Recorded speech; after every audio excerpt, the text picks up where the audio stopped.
Downtown Phoenix, Arizona, as we take the trip in from the beautiful mountains, the cacti all around, and inside of Chase Field here downtown on Fox Sports Arizona. It's the Chicago Cubs going head-to-head with the Arizona Diamondbacks. It's game 2 of a 3-game series. Of course, the reign of Kirk Gibson as skipper continues, and that is our first and most important point. My name is Darren Sutton. He is Tom Candiotti, as always. Welcome back to the ballpark. Now, when we talk about Gibby, we talk about a little discomfort, because with discomfort, there is change. Change in approach, change in approaching the place in the batter's box, and cutting down on the strikeouts. It can't happen overnight, though.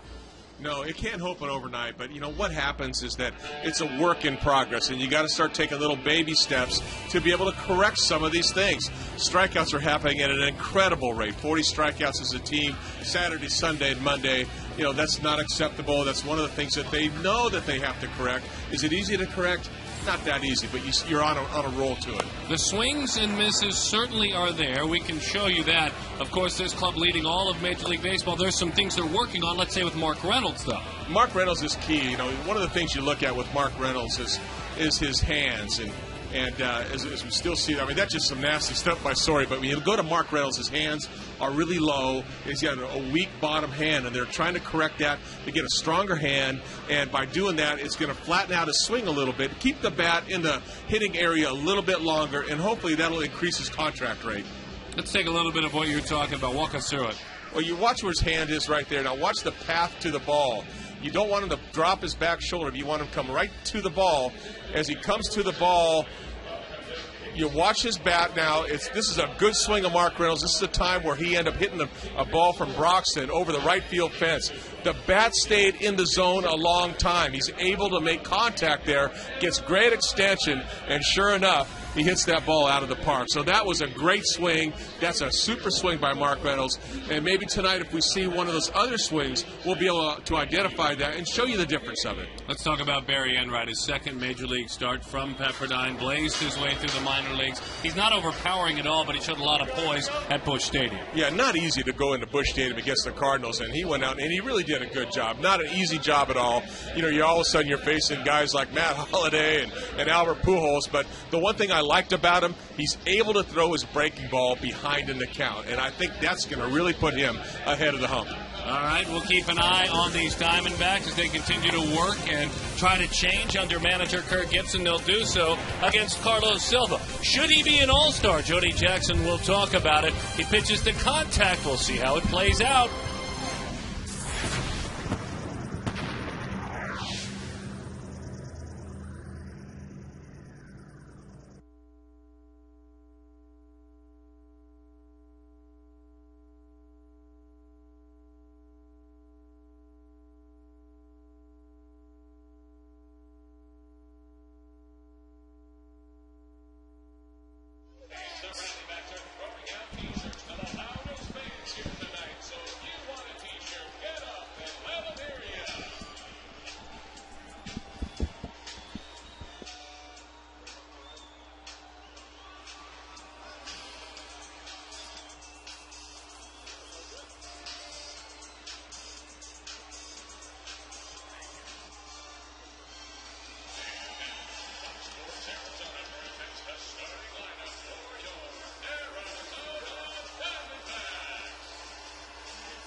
Hey, got me now. Hey, what's up with that? No, I didn't really have time. But I could,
By Gila River Casinos, proud partner of the Diamondbacks. Colorado Tourism. Start planning your Colorado summer adventure today at Colorado.com. Southwest Airlines. Visit Southwest.com. Grab your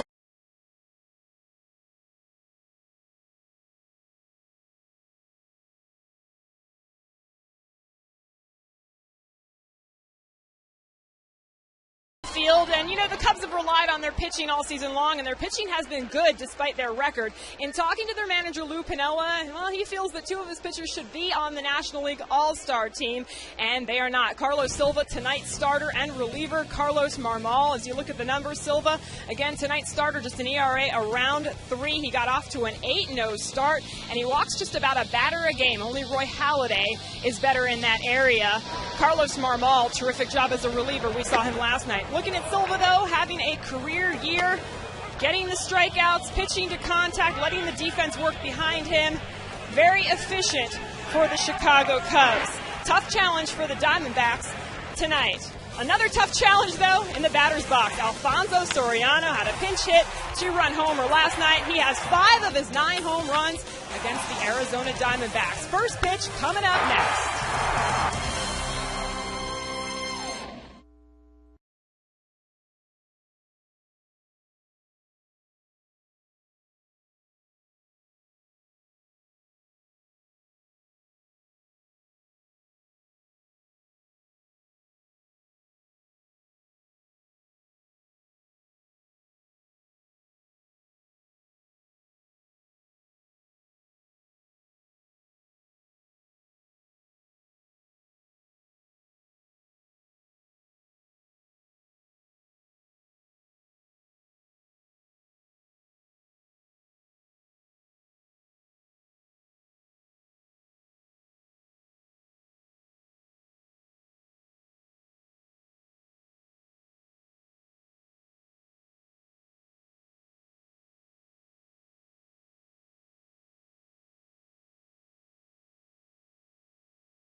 Of Arizona, what a day. You grow up in this system, you make your debut in uniform on the road, but now you come and pitch for the Diamondbacks here in Phoenix, Arizona.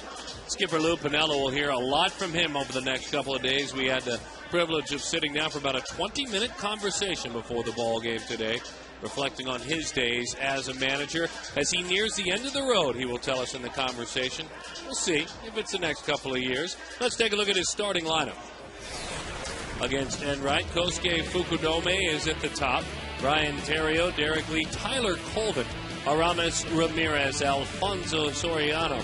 Super prospect Starlin Castro. I've enjoyed watching him play this year. Giovanni Soto and Carlos Silva, just 2 for 26. UPS delivers the numbers and delivers those for Barry R. Enright. He's 24 years old and in the minor leagues this year, 4-1 with a 2.88. He won his major league debut as he beat the St. Louis Cardinals, as that one paints the outside corner, and we're underway here at Chase. Glad to have you with us tonight.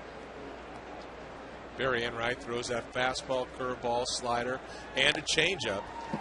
He'll throw all 4 pitches. The one thing that we loved about Barry in his first outing was his ability to be able to throw his off-speed pitches in hitters' counts. When he gets behind the count, he still has enough confidence to come in with the curveball, the slider, or the change.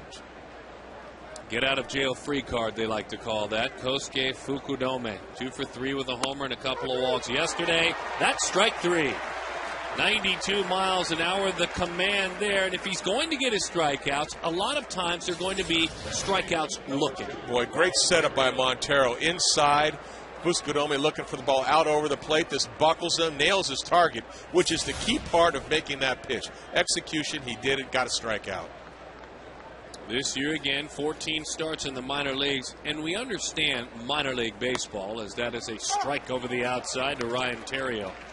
It's about development, and he pitched in Double-A, so pitch counts are very important. They watch your innings, they keep an eye on everything. Still, he averaged 6 2/3 innings per start in the minor leagues. To me, that says something in this age of pitch counts. Yeah, in this age of pitch counts, it is something, because a lot of times kids get protected down in the minor leagues, and so you come up to the big leagues and they're only able to go 5 or 6 innings. So that's good that he's been extended out down there, and now he's capable of going out there and throwing 110 pitches. That pitch, the last one, a changeup. So we get a look at that from Barry Enright. The key is pitching ahead in the count. And there he is again, 1 and 2. In on the hands. Boy, he is putting on a clinic thus far. Fastball in on the knuckles of Ryan Theriot. And that was set up by the changeup previous of that. Let's take a look defensively for the Diamondbacks. You can see it's Parra, CY, and then Upton, Reynolds, Drew, Johnson, and LaRoche. Miguel Montero catches Barry Enright. Gerardo Parra covers a lot of ground. Great arm. Chris Young covers a ton of ground. Average arm. And Justin Upton plus everything. Right back to the screen. There's your strike 1. Barry Enright really has to go by not so much his field, but with Miguel Montero and also the advanced scouting report on the Cubs. He doesn't have experience against these guys, so he's really trying to really pay attention to each one of their swings and how they attack the ball. And that's going to tell him, that's going to give him the feedback that he needs to be able to go after these guys in his own manner. And that's the one thing when he arrived here in the big leagues, and we reached out to those that developed him. Talking with guys like Jeff Pico, pitching coordinator for the Diamondbacks in the minor leagues. The one thing they talk about, his athleticism and his poise, the way he handles himself. Professional is a word that comes out from Pico in a note describing him. These are all things that, as that one is a fastball that is caught off into right center field. He wanted to come back in, didn't he? He was trying to get back in there. Not a bad pitch at all. He got in there, but a good job by Derek Lee, really pulling his hands in, letting that ball travel and just looping it out into center field. But you can see Montero sitting up inside, getting the pitch in there, but Lee just with a good job, getting the bat on the ball and getting himself a base hit. So Lee is on. Lee needs it. Derek hitting just .227 and 16 hits in his last 18 games, coming in just a .232 clip. So a quiet month or so for Lee. Young man Tyler Colvin. These two met up last year when Colvin was in Double-A. Colvin only got 1 hit against him in the game, but it left the ballpark. And Barry Enright clearly remembered it when he was looking ahead to his matchup with the Chicago Cubs. We have to remember that when we see some of these younger players face off with one another. Throws him a changeup, catches him aggressive, and he popped it up. I think he didn't remember last year, Double-A Southern League, when he faced Colvin, and he got it. Silva goes back to work here and gets things started for the Cubs.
Kirk Gibson will have an opportunity throughout the evening to continue to hear, because in the very same chair that we sat down Lou Piniella, we had Kirk Gibson in there for about 20-25 minutes at 1 o'clock this afternoon. Let's take a look at his starting lineup. Some very reflective thoughts on the accountability for his players. Southwest Airlines brings you the lineup. Young, Johnson, Justin Upton, Miguel Montero, Mark Reynolds, Adam LaRoche, Stephen Drew, Gerardo Parra, Barry Enright, who can hit, can handle the bat for a guy up from Double-A. 31-year-old Venezuelan Carlos Silva. What a season he is having. After pitching very effectively for a couple of years in Minnesota, as that one sails up and in, he was absolutely horrific in Seattle for 2 seasons. He's back. And he's changed things a little bit to bring himself back. Bouncing ball, that's his game. Aramis Ramirez is there to make the play. He wants to hit your bat, and he wants you to make a play behind the ground ball pitchers when he's right.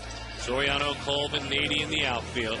Infield of Ramirez, Castro, Terrio, and Lee. And behind the plate, Giovanni Soto. This is a pitcher that can be very efficient when he's right, and those guys had better be on their toes. And that's why a low strike, 0-1 the count to Kelly Johnson. Well, he likes to attack the bottom part of the zone. He likes to get those ground balls. He's got an excellent changeup to go along with the slider and his fastball. The funny thing about that changeup, it was barely part of what he did a couple of years ago. It wasn't a real important part of his game. There it is, and it yields a ground ball. Had some fastball command trouble early in the year. Started to have a feel for the changeup, which he already threw. But suddenly he uses it a ton, and it's made a huge difference for him in the game. Justin Upton got him back on the 29th of April. He took that outside pitch, went with it. Caught it up in that little fish basket. And that's what you have to do. Not necessarily candy for homers. To beat a guy like this, you can't think I'm pulling the baseball. No, you can't pull the ball in sinker ball pitchers. You got to let the ball travel. And this is the phrase you hear a lot, trying to stay inside the ball, especially with sinker ball pitchers. Hit that ball up the middle the other way. And he was a guy that he throws his fastball now, which means his sinker, about half the time. Before this year, he was 7 out of 10 every single year. Here's that changeup. I mean, he had never had a percentage of fastballs thrown below 68% in a season ever. And he's at 55 this year. He needed to make changes, though, after Seattle. That one is outside. A lot of time you get 2 different pitching coaches, and one thing that they're going to say, people say, is that when you have a sinker, that's one pitch that you can throw 100% of the time and still be pretty successful. But when you can combine a slider and, more importantly, a changeup off that 2-seamer that looks like the sinker coming in there, that's where you get guys to roll over the top. That's why you get the little ground balls. And he'll get a few more swings and misses. His strikeout rate nearly double what it has been in his career. And I'm guessing it's the changeup and the slider that he'll get with the swings and misses. I think it's he's a pitcher now. Just not a thrower, just not a guy just trying to run that 2-seamer like you said. He's trying to mix up all his pitches, and he throws them all for strikes. I mean, this year he's only got 15 walks in 94 1/3 innings pitched.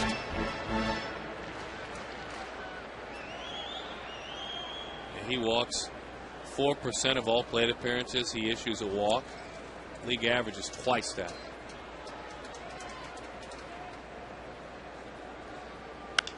There's that changeup. It's driven to right field.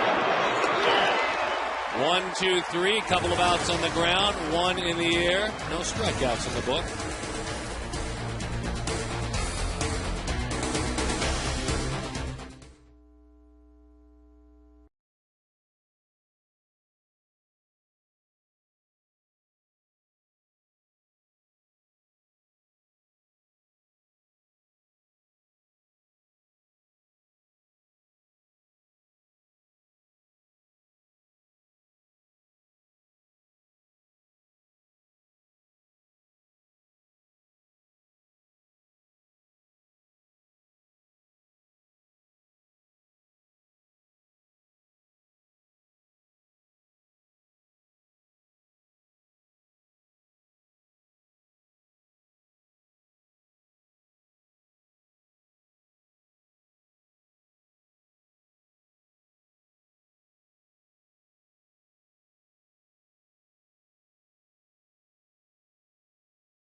by Schumacher European, your Mercedes-Benz Supercenter, located at Scottsdale Road and Loop 101 or drivethebest.com. Wells Fargo, together we'll go far. Sanderson Ford, Arizona's largest Ford dealership, and by Salt, in theaters July 23rd.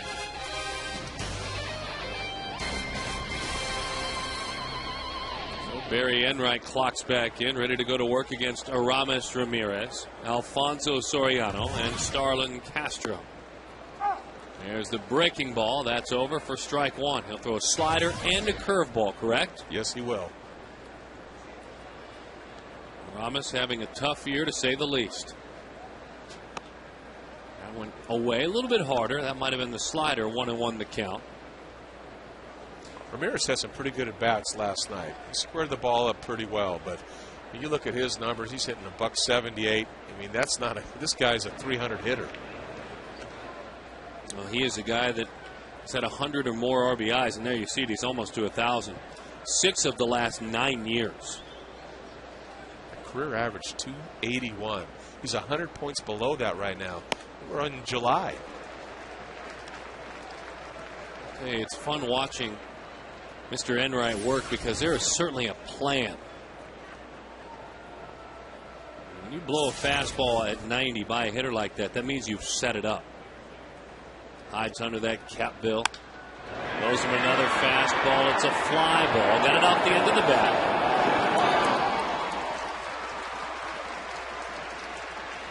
Alfonso Soriano. What a year he has had against the Arizona Diamondbacks. He has 8 hits, 5 of them homers. This guy, one of the best low ball hitters you'll ever see.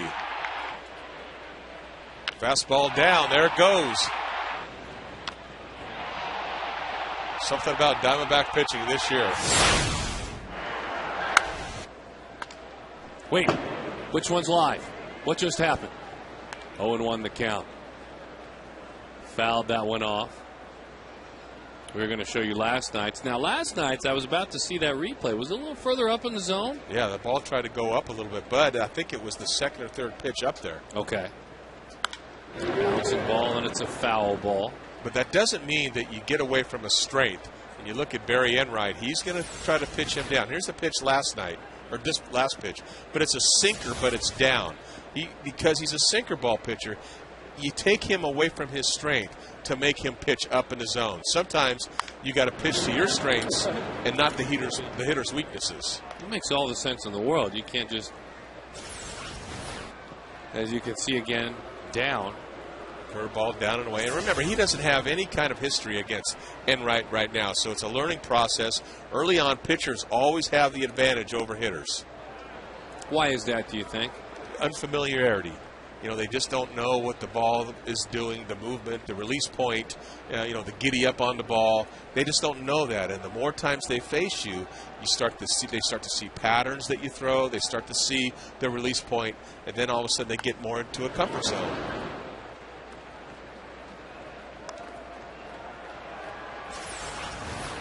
Here's the first pitch. This ball's up, trying to get in on his hands. He's quick. He fouls it off, and then he stays down with his strength. He has played to pull in the infield by a couple of steps. Johnson close to the bag at second. Away with the slider. Nasty. Very nasty. He's not a disciplined hitter either. He likes to swing, so when you can get 2 strikes on him, you expand that plate, and then he will chase. Great breaking ball off the plate. He had no chance.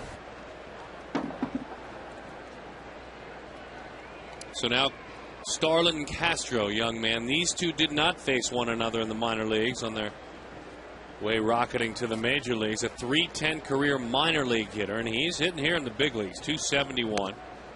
What were your initial impressions of this young man last night? Loads of talent. I mean, he just got loads of talent, this kid. He's got some pop in his bat. I mean, he's very good on the infield. But we'll see. We'll see how he develops. Gets that foot down and pops it up into the seats. It goes. Has a leg kick, as you can see. You don't see a lot of guys that are a little bit more diminutive, if you will, that aren't big power hitters. Though He showed a little power, I think, last night. Driving that ball and a triple.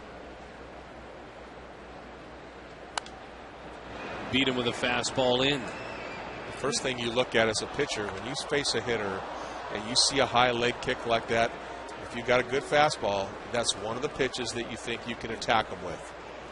When you lift your leg up high, you're going to be a little bit slower getting to the ball. There's a lot of timing involved in a swing like that. So nothing wrong with missing with the breaking ball down like that. 2-2 the count. That was the curveball. Keep in your mind that last pitch, though he didn't want to throw it there. That's the curveball. The pitch he struck out Soriano with, that was the slider. Right. And now, if you're Castro, what's going through your mind right now? You know, he's expanded the strike zone. He's not quite sure what to look for. He's in between pitches right now.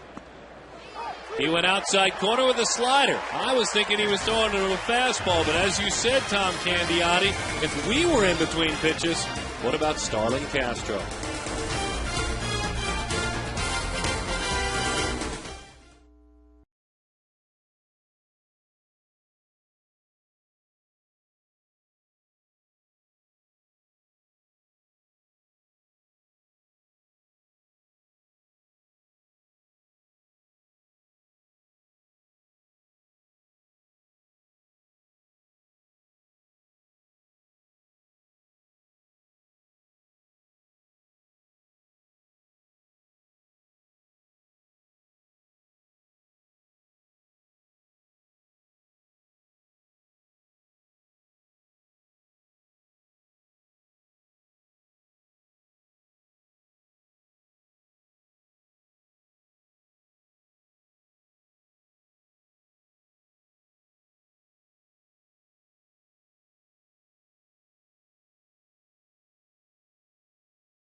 '80s night this Saturday night. That young man starting a little bit early. Glad to have him with us. It's a bit of a flock of seagulls, if you will. All kinds of great looks on '80s night. On Golden Pond right there. Ooh, that's a great call. That is perfect. The Loons. The Loons. Here's Miguel Montero. Rocket shot right field. Knuckling out there. Making the play, Kosuke Fukudome. All right. As we lead up to '80s night, the most iconic movie from the '80s. A, B, C, or D to 36929. Is it Breakfast Club? Is it Back to the Future? Is it Raiders of the Lost Ark? Or is it Scarface? Of course, iconic, relating to or having the characteristics of an icon. You know, an image, a symbol, a logo, face, name, or a person that is easily recognized and represents an object or concept with large cultural significance. Right off the top of my head. I think it's put it on the screen, made me look bad. That one is outside. 1-1 to count. Or it could be that sheet that I just read off of. So let's keep an eye. You told us about Mark Reynolds. We see that young man, but you told us about Mark Reynolds coming into the ball game, and we'll watch him tonight. Yeah, definitely watch him. Watch his hands, the lower hand especially. He does have some history against Silva. There's one of them. So you got one to left and one to center. 2 for 3 with 2 homers. That pitch is high. 2-1 the count. I give Mark a lot of credit. To make a dramatic change like that, you had to make changes in your approach as a pitcher. Dramatic changes like he's trying to make. Change up, it's a strike, but You went down to the minor leagues to work on that knuckleball, didn't you? Yeah. You know, here's what happens. If you want to make yourself, you know, a Major League Baseball player, you know, there's adjustments that have to be made all the time. And for Mark, you know, he comes up and he's got tons of power, just silly power, you know, but you just need to make a little bit contact a little bit more often and not chase the balls out. So sometimes you got to reinvent yourself. I mean, I had to do it. You know, I had to, you know, go down, and I wasn't told I wasn't, you know, a good enough pitcher with my other stuff, so I had to come up with a knuckleball and work my way back up. This happens all the time. We saw Chris Young do it last year, did the same thing, and look at what happens this year. A year later, he's on the All-Star team. You know, Mark Reynolds is trying to do that on the big league level right now, so I don't want people just to think that he's not working on anything. It's just, but it doesn't happen overnight, and it takes a while. And we saw that happen with Chris Young last year. And finally, it started to click for Chris last year in September. All Kirk Gibson wants to see is the effort. He wants to see the effort. He wants to see the dedication to the plan. He hopes to see results at some point as Reynolds fouls that one off. Because he realizes, as he was a player, that when the results weren't there, that you didn't get to play for very long. Side angle of Mark's swing. That ball was up in the zone. He had just kind of dipped just a little bit and tried to go up and hit that ball with the slight uppercut there. Out front. But the key for Mark now, and you watch, is to try to keep the bat in the hitting zone as long as possible. You know, that's taking an angle, watching his hands coming down to the ball. He dipped. You see a little uppercut. He's out in front on that. Looked like a changeup. He was a little bit fooled on that. But when his timing is right, when he's looking for a fastball and maybe gets that fastball, it's important for him to keep that bat in the plane. Putting a nice at bat on it. You know, he had a great at bat last night also. You know, he ended up hitting into a double play, but he had a 7-pitch at bat. Again, swing again. His head right down on the ball that time. He's 8 for his last 24 with 5 walks and 6 strikeouts. 5 walks and 6 strikeouts. The 3-2. Outside ball 4. We spoke with his manager, Kirk Gibson, before the game, and I asked Gibby a simple question. Tell me very clearly the strengths and the weaknesses for third baseman Mark Reynolds. His weakness right now is just having a problem making contact, but I actually think that he's made the change in the commitment. He's a great athlete. He's a big playmaker. He can affect the game, and both on defense, on the bases, at the plate. He's got as much power as anybody, but, you know, like Matty Williams told the whole team yesterday, sometimes when you're at the plate, you got guys in scoring position, just think of getting a onesie, okay? Don't think about getting everybody in. Just think about a onesie. When you start thinking about getting a onesie, you get a lot of twosies. With his power. That's Kirk Gibson. That's our Geico quote. We're going to make Matt Williams a T-shirt now, Mr. Onesie. That one driven into left center field. Toward the gap it goes. It is down, up, and over the wall. That's a ground rule double, and that hurts because that would have driven in a run. Mark Reynolds busting it the entire time, would have scored. For Adam LaRoche, it is a double. It's his 19th double of the year. Beautiful piece of hitting going the other way. And there's a guy that comes into this game with, 86 strikeouts. And he went down. This ball is down, away. He goes down and gets it. And he's just not trying to pull that ball. If he tries to pull that ball, he probably rolls over the top of it and hits a ground ball to the right side. A nice adjustment right there by LaRoche. Stays with that ball and pounds it to left center field. All right, so now Stephen Drew. Even with the bag at third, you could see Aramis Ramirez outfield straight. Drew goes the other way, lifts it to left field. Alfonso Soriano is there. Great piece of hitting by Drew. Drives in a run with a sacrifice fly. A productive out and a run batted in, 29 this year. And it started with a Mark Reynolds walk. Yeah, absolutely. You know, the walks get lost in the shuffle sometimes. The D-backs have walked an awful lot of times. That on-base percentage is not bad. And Drew right there, he's thinking about the onesie. He's thinking about getting a run in, making good contact there. And that ball almost got in the gap. It almost got over Soriano's head. But the important thing is you got on the board first. So this is an illustration of what Kirk Gibson is talking about. It's simple philosophy. He didn't invent it.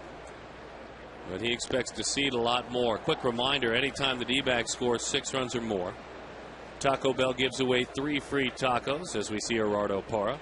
And they do so with the purchase of a large drink between 4 and 6 the next day. Parra is very good. He's hitting the ball the opposite way. He loves the ball out over the plate. He struggles with the ball in on his hands. One hopper right back to the mound. Silva makes the play. He did love that one, but he tried to pull it. A walk, a double, a sacrifice fly. It started with that man's patience.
The strike zone lounge. Folks enjoying a beverage and a snack in the ball game. Glad to have you back on Fox Sports Arizona. And don't forget to join us on foxsportsarizona.com. I think we need to do a game from down there. Go D-backs. You're lobbying. What's wrong with that? That's been fun to watch Enright so far. First pitch swinging on the ground to Stephen Drew. Fresh off of his RBI, he retires Giovanni Soto, who came in hitting .277 on the year. And a guy who walks more than any catcher in the game. He got after it on the first pitch. You got a pitch he liked right there. They hit it hard, but right to Drew, who makes a nice play. Enright just attacking the hitters. That's what you like to see with young pitchers. Don't try to nibble around, but go right after guys. I need to remind everyone as Silva digs in to hit, 2 for 26 this year, that Enright is, and we probably should say this about every other inning, Enright is not here from AAA. He is here from AA. He put up those good numbers in AA and did so very effectively. As we mentioned, 14 starts, 4-1, an ERA of 2.88, a whip of just over 1.025, 6 2/3 innings per start in AA. High fly ball. Silva leans on that one a bit. Chris Young still running. Wow. A little bit more. Let's bring in Jody Jackson with some thoughts on Barry Enright. Well, after talking to Barry Enright after his major league debut, he told me that he talked to a guy he knows from his hometown of Stockton, Dallas Braden. Braden, of course, who threw the perfect game on Mother's Day, and they are both from Stockton, California. And Braden, well known for having that 209 area code tattooed across his midsection. Well, Barry Enright's a proud Stockton guy, but no tattoos for him. But they played Little League together, and Dallas Braden texted him that morning, Wednesday morning, before he took the mound. He said, attack hitters and just have a blast. And both guys like to give back to their community by talking to students at University of the Pacific. And so far, Barry Enright, just a terrific story. His mom was in St. Louis. She wanted to come to today's game, but had to work. She works at a bank, but she's hoping to come for his next start this weekend. Yeah, Jody, you too, and thank you. A great interview after his ball game. And he shared the story with us about losing his father at 13 years old. Mom was there, and a couple of his dad's very closest friends that kind of helped be the man around the house when Barry needed him. They were there. So what an amazing day it was in St. Louis for this young man. Good stuff, Jody. Fastball, he got it. Boy, you folks enjoying what you're seeing so far? Barry Enright up from Double-A, 24 years old, and as we just mentioned, the pride of Stockton, California.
Spot we were talking about earlier, the strike zone lounge.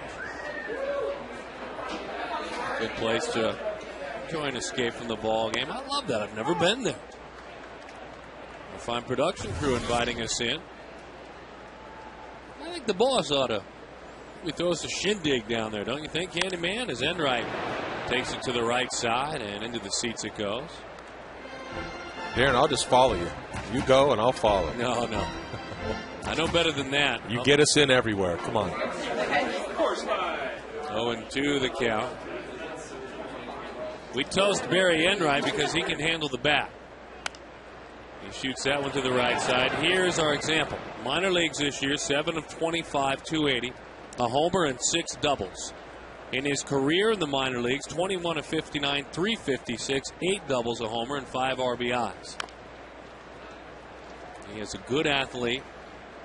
And as I quote again from Jeff Pico, his boss down in the minor leagues, he is an athlete, and I wouldn't be surprised to see him get a knock. That means a hit. Well, you know he's a good hitter when you come up and the clubhouse manager asks him, what kind of bat do you use? And he already knows the model number. Yeah, well, then that is saying something. He was out front, and he is erased on a ground out.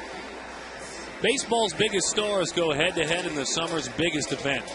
Fox brings you every thrilling moment of the 2010 MLB All-Star Game. It's Tuesday, July 13th. It's coming up right around the corner 1 week from today. Anaheim, Orange County, California at 5, only on Fox.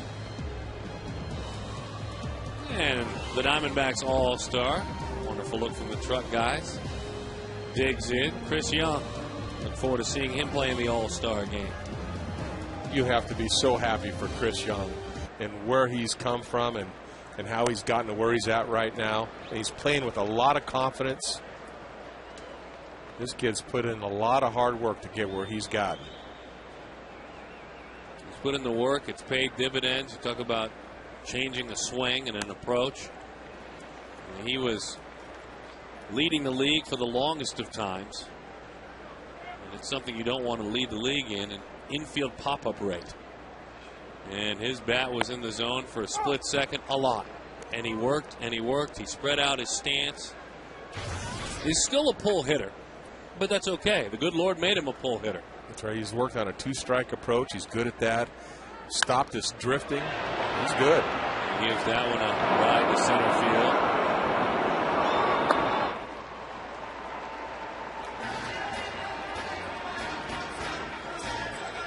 All-Star voting isn't over quite yet. From now through Thursday, vote for the 34th and final player for each league roster. Go to dbacks.com and cast your final vote for the final 2 All-Stars for the game in Anaheim. Yeah, that's a big league read. I have to wait to hear from the man who is under the weather if he approves. We'll be getting a text. We don't really from him. care, but we have to wait for him. Gracie's under the weather, by the way. Feel better, pal. Battling the flu bug when he came back into town. We finally told him, you're going to give it to everyone. Give yourself a day or 2 at home. So we miss you. We hope you feel better. He, by the way, does not vote to broadcast the game from the Strike Zone Lounge. He did already join us in communication. As that one is lifted to left field. The bat of hard-hitting Kelly Johnson. 1, 2, 3. You know what I say? I'm in attendance. I'm at the ball game tonight. I say we do a game from down there.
One to nothing to score. Arizona on top of Chicago. Our AT&T trivia question. What were the 3 top grossing movies of the 80s? Top grossing movies of the 80s. You know, there were a lot of gross movies in the 80s, but we're talking money. So as we have a lot of discussions of 80s themed baseball and 80s themed entertainment throughout the week. 0-1 the count to Ryan Theriot. I think we're seeing a lot of 0-1s going on tonight with Enright on the mound. In his situation in his last game, of the batters that he faced, 24 total plate appearances. There were 11 first pitch strikes. That's quite a bit below league average. 6 out of every 10 is league average. He's just really comfortable in his own spikes tonight as he brings that fastball. Checked out a changeup that ran in on the hands, and Theriot pops it out. It's always nice when you don't have to pitch the first game of a series and you get a chance to observe and watch. Last night he was able to watch. You know, Theriot trying to hit the ball to right field almost every time up, and once he do, he gets in on his hands, makes him bring his hands in, and gets a little easy fly ball to right. Bouncing ball to short. That was a breaking ball. Stephen Drew is there in time for the out. 41 pitches as he works here in the 4th inning. These Cubs, they're seeing it and getting after it. And we talked about it to Candyman when we went to break after his last inning. The comfort that he has, he got 94 miles an hour to strike out Fukudome. He didn't have nearly that relaxed approach in St. Louis. And again, that's your first start in the major leagues. You're going into a foreign place. You're looking up and you're seeing Matt Holliday or Albert Pujols. It's a little bit different. But now you get a chance to absorb it a little bit. You get a chance to work on the side with your catcher, with your pitching coach, a little bit more familiar with everything. And in the big leagues itself, seeing some games. And now he's trying to settle in a little bit. And he's doing a great job tonight. We're right there where he wants it, Montero. And he's really got to lean on Montero right now, the catcher, because he knows these hitters, so he's going to go with this catcher. That was a curveball lined into center field for a base hit. Look forward to seeing that one again. Did he hang that one, or was that a good piece of hitting? I think that ball was up a little bit, but also a good piece of hitting. This kid's a good hitter. He wants it down, pitches up, but out the plate away, and just drilled it to center field. So many hitters nowadays have such great plate coverage that even that pitch on the outside corner, even off the plate, they can still get to with a big part of the bat. That's why it's so important, so critical to be able to notice that as a pitcher and bust guys inside. Big swing on a breaking ball, 0-1 the count. Well, you want to talk about a teaching tool if you're his Double-A manager Rico Bronya or his pitching coach DC Dan Carlson. Get the guys together, whether they can watch it live or watch it on a laptop on MLB TV. He was one of you about a week ago. He put in his work. He doesn't do it with a 98-mile-an-hour fastball. Let's sit and watch it together. All us Double-A guys, as they did during a rainout when he made his major league debut. Mike Berger, who runs the entire minor leagues, was in Mobile at the time. Over the top of the sinking fastball. They all were in the back on a training room with the laptop open, rain coming down, and watching their teammate from just a few days before pitch against, as you said, Albert Pujols. Oh, the minor leagues are a blast. I remember having to check out of a hotel room on getaway day.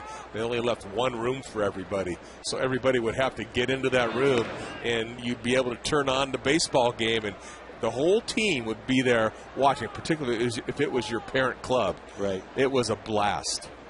And that just reminds me of that exact same scenario. Minor league baseball is not a bunch of jets and spreads and anything else. Well, especially when you do fly in AAA, but it's commercial, and it's 5 a.m. out of cities, 4 a.m. buses from your hotels. Night game the night before, that's AAA. Double-A, I broadcasted in the Southern Leagues. That's a bus league. Oh, yeah. I played in that Southern League. I went from El Paso to Jackson, Mississippi, and hit 3 McDonald's on the way. Nice. Because that's all we had meal money for. And then you got off and played. You got to want it.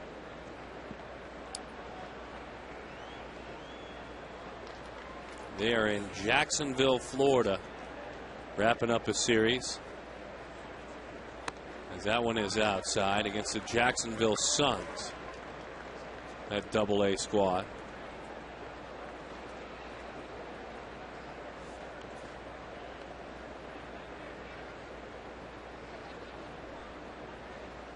Everybody down. All his ex-teammates are going to be down, and they're going to pull up the box score every time he pitches now. And look at these guys played with him, especially the other pitchers in the rotation. They're trying to measure up.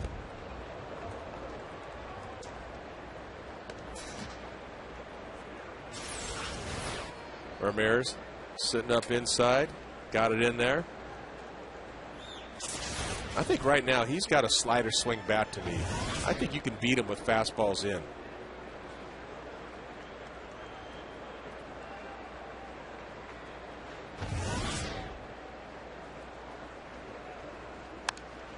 Back to the screen it goes. Look at the efficiency, though. Montero and Enright working together. Inside, and then this one's outside. Montero sets up. See, he's able to hit the target. And that's very key for a catcher, because then you can start setting up hitters a lot better when you know someone's has a high percentage of hitting a target. The 2-2. Breaking ball popped up. Adam LaRoche is there to make the play for the out. Ramos Ramirez never left the batter's box.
Glad to have you back. Justin Upton to lead things off against Carlos Silva. 1-0 the score. Barry Enright has been fun to watch tonight. See what his teammates can do with regard to a little more support. Silva misses away with a changeup. 1-0 the count to Upton. Upton fly to right field back in the first inning. Arizona with 1 walk and no strikeouts tonight. And Silva is a pitcher that not a big strikeout guy. He will strike out about 4 every 9 innings in his career. He won't walk anyone. 67 strikeouts this year. As we mentioned, his strikeouts are up this season. That's how you hit a guy with a sinker ball. Right back through the box into center field. Let's answer our trivia question quickly. Brought to you by our good friends and partners with AT&T. What were the top 3 grossing movies of the 1980s? That's a very good question. If you said E.T., Return of the Jedi, and The Empire Strikes Back, I'm hoping some of you folks out there at least liked some of those movies. Because I love them all. Wow, I was thinking more like Caddyshack, Major League, and, The Natural. Yeah. Of course, our fan poll, we want you to keep voting on that. Miguel Montero digs in, and the pitch in the dirt. Look at Upton. He's gone. Good aggressive base running, a wild pitch. Upton takes off. This is possible because Upton with a good secondary lead. Once you get that secondary lead, you're thinking of taking that base ahead of you, and as soon as he sees that ball in the dirt, he's gone. The key is having that secondary lead, leading off the base when the pitch after the pitcher delivers the ball.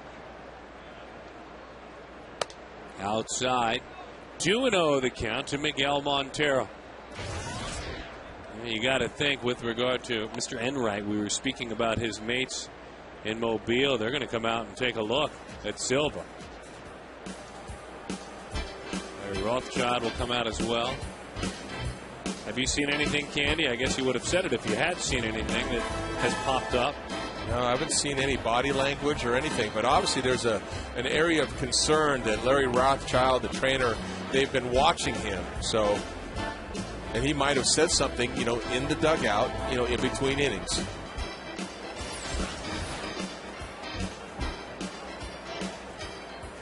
Ball in the dirt.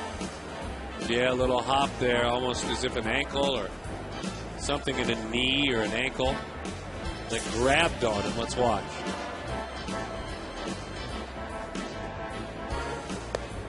Here's the thing you have to understand about Silva, and they noticed the hop. He's a big-time strike thrower, and he has had a very consistent season. So he's been somewhat inconsistent today. They probably put the two together. Well, if the Cubs are having any chance to win at all, it's because of that starting pitching. Their starting pitching has been outstanding. Carlos Silva is right there at the top of it. That pitch is low. A changeup. 3-0 the count, so a 2-0 changeup. Don't forget, Silva came over from Seattle after having a horrible couple of years there in the trade that sent Milton Bradley to Seattle. And the Cubs also got help in paying his salary as well. Bradley's hitting .211. Wow, what a great deal that is. And money. 3-1 the count. How do you think Seattle feels now watching Silva come to the National League and really having a tremendous first half? And like Lou Piniella said, this guy should be on the All-Star team. Miggy line drive center field. Boy, Upton waited quite a while as that one hung up. Don't know if he would have scored anyway.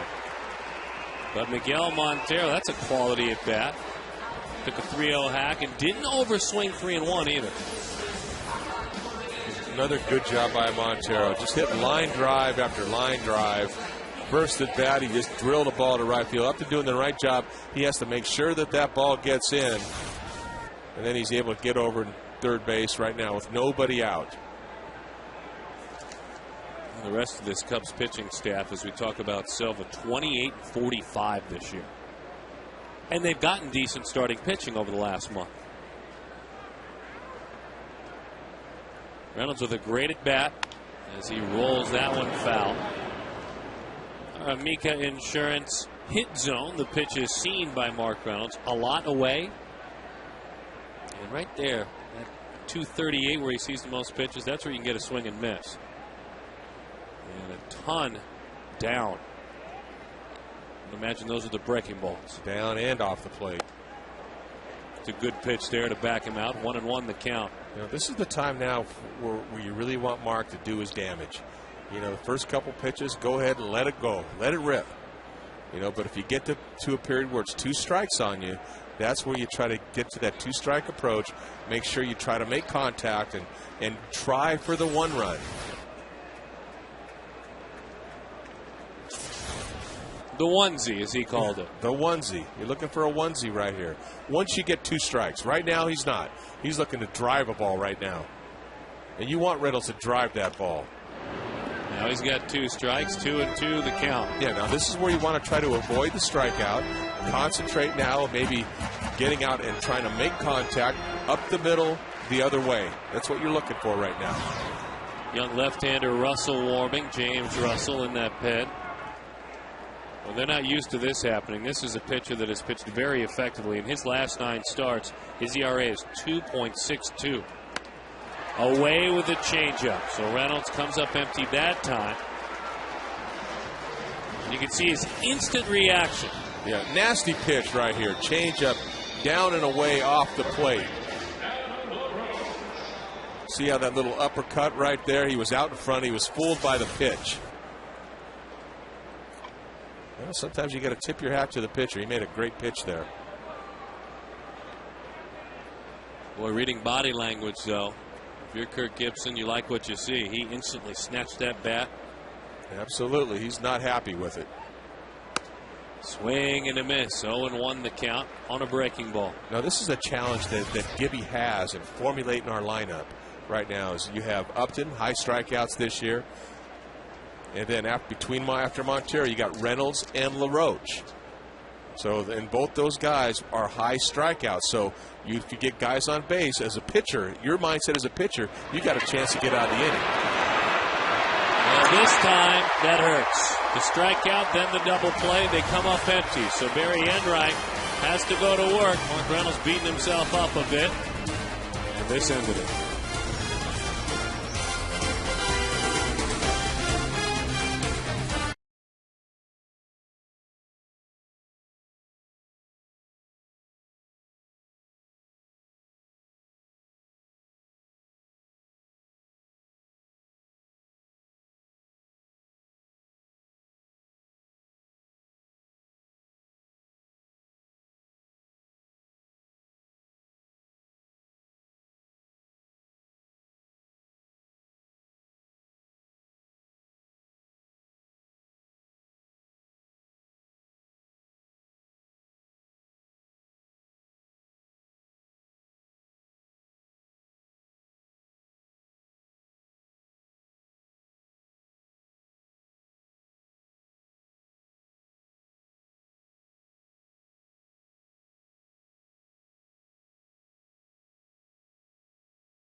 Walking around the ballpark, glad to have you with us at the park tonight. Tonight's APS Energy Assist. Schedule an in-home Energy Star checkup for just $99. Find the best ways to save energy in your home. Did it last year. I'm saving boatloads every month. Would recommend it. Came into my house. I said, son, you better get to work. Get those ducts sealed up. Tighten things up with the windows. And good stuff. So have that checked out. You can see Amica Insurance home runs. Likes it in. As that pitch away. Mr. Enright, by the way, his teammates are, I would imagine, on a bus right now, riding from Jacksonville to Montgomery, Alabama, where they start up a series against the Montgomery Biscuits tomorrow night. As the pitch is in, they do so, though, with their tails wagging as they drive up the freeway because they hammered tonight 9-1 the Jacksonville Suns. Josh Colmenter, big time, 6 wins. He went 7 innings, gave up 1 run. As that's a strike. Ellis and Newby behind him. Bullpen, 2 scoreless innings. Colin Cowgill was huge. He was 4 for 5 with a homer, 2 RBIs. Ollie Linton, 3 for 4. So congratulations. We wonder if someone has a laptop open on that bus, maybe watching. 3-2 the count.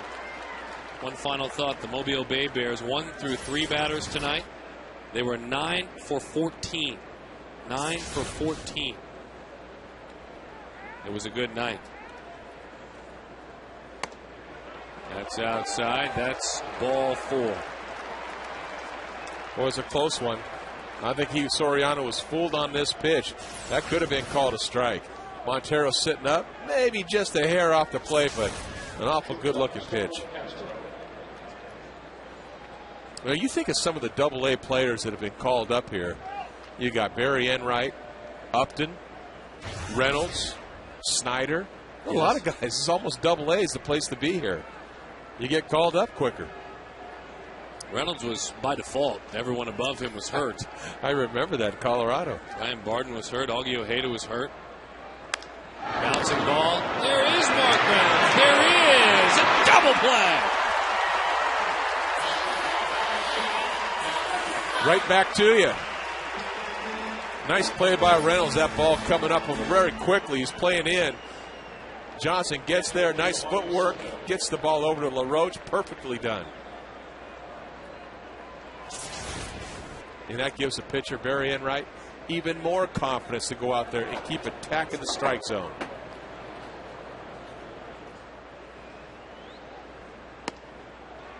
Strike 1 to Giovanni Soto.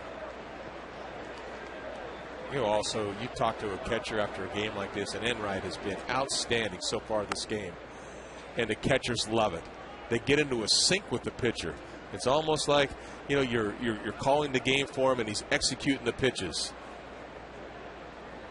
And Enright is developing all that confidence in his catcher. Soto lines it, and it rolls into that triangle area off the wall. Ball plays it with a good arm, but it's a double for Giovanni Soto. Parr, every chance he gets to showcase that arm, he is going to. He loves to throw. Soto timed that perfectly, drilled the ball off the wall, and look how he circled that. He circled that so he can come up throwing with his throwing arm and throws offline, but he still wants to let it go.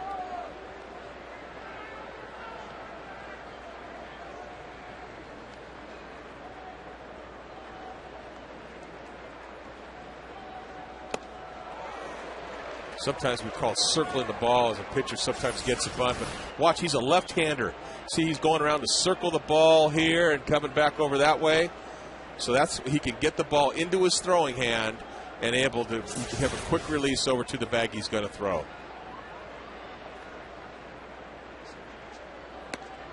Oh, and 2 the count to Carlos Silva.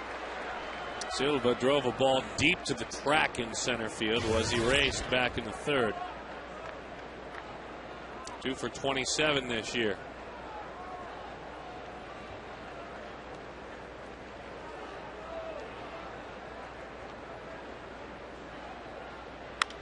Bouncing ball. Kelly Johnson flipping with the pitcher running in time. 64 quality pitches through 5 innings in the big leagues and his 2nd big league start. What a night so far for Barry Enright.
we're just, well, you got to come down here and eat it. That's the bottom line.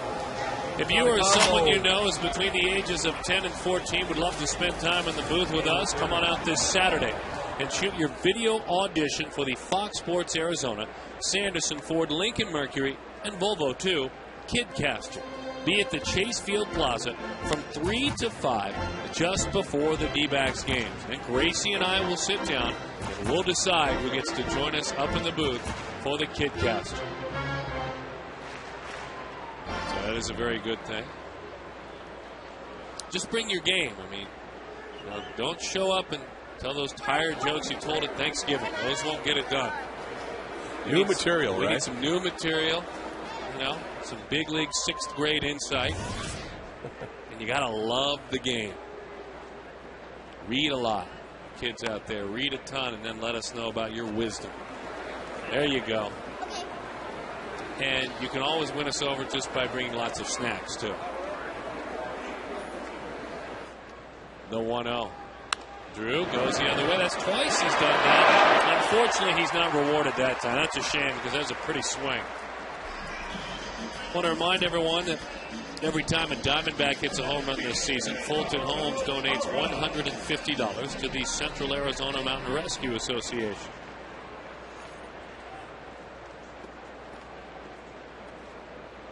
Two excellent at-bats by Stephen Drew. Really nothing for him. He did get the RBI. But all very similar, taking that ball down and away and not trying to roll over the top, but staying inside the ball and drilling it the opposite way. Ground ball, gobbled up in time for the out. There was a breaking ball there. Par is erased.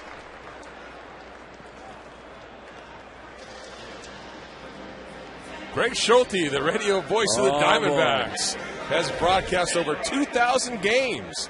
And he'll be honored with a bobblehead this Saturday. The first 15,000 fans will get a governor of their very own. Courtesy Sports 620 KTAR. Call 602-462-4794. Visit dbacks.com/giveaways for tickets. The governor. You get a governor of your very own. That's well written. Jared, how many games have you done, by the way? I don't know. Somewhere in the similar area. You've done more than 2,000. No, I haven't. No. Don't be trying to get on the governor because he's not with you now.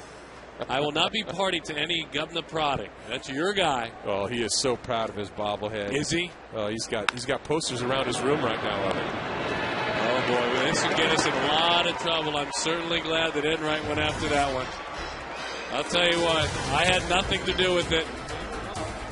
Oh, Governor's going to come get candy now. It's on!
Another night where Gracie fades, some sort of injury, Cubs distractions, and Randy Johnson rolls for the second victory of the year. For Gracie, I guess it was a good day because he didn't finish last. But look at he's down on himself.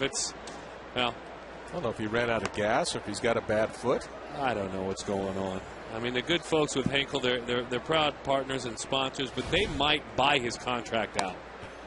I mean, he may just be let go. Maybe go, work for the city somewhere.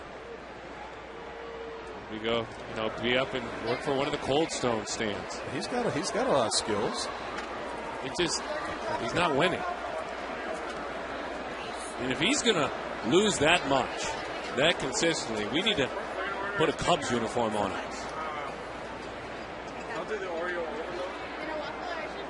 Kosuke Fukudome, Enright fires a strike.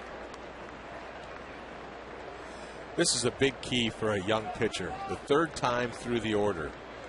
He has really cut through this Cubs order the first 2 times through. Probably can't pitch much better than he's pitched. Third time through, let's see what he's got. This is a true measure of a pitcher.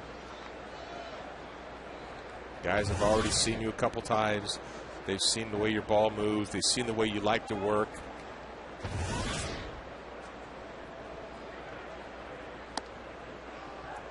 It was a good pitch inside. Didn't get the call that time.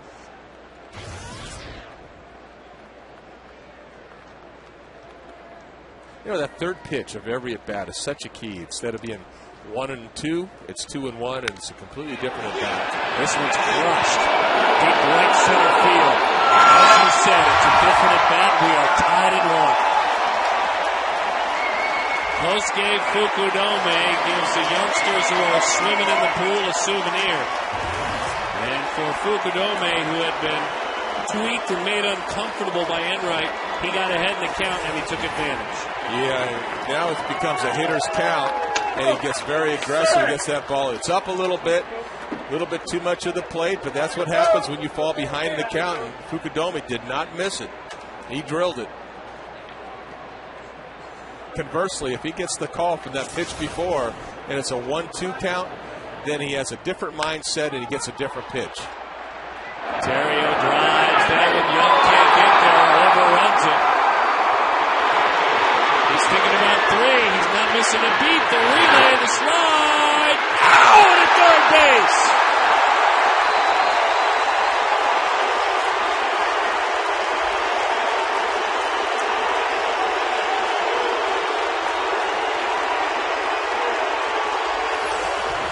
Tremendous play. Chris Young goes after that ball. He can't get it. Great job by Parra. Following up after Young gets the ball right to Drew, drills it right to Reynolds, and they drilled him at third base. Nice tag by Mark Reynolds. Boy, and as a pitcher, you appreciate that. You don't get that defense in Double-A.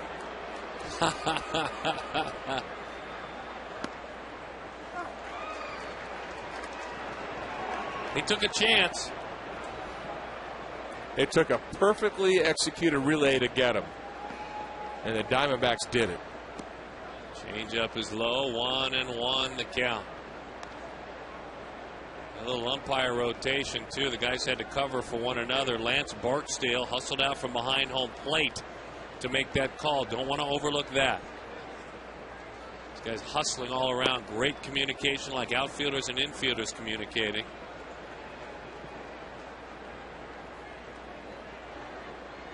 Kolpa took off to the outfield. And Parra backing up Young.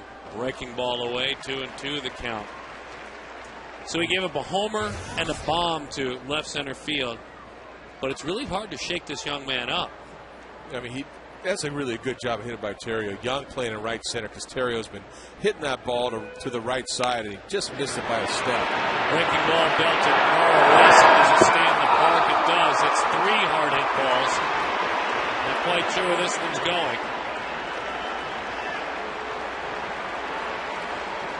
Well, we had just mentioned the third time through the order is a key for a pitcher. Mel Stottlemyre coming out right now to have a chat with his young hurler. But he dominated the Cubs the first 2 times through, and now the Cubs are making the adjustment to him, and now it's up to him to just start getting a little bit better with his pitch quality.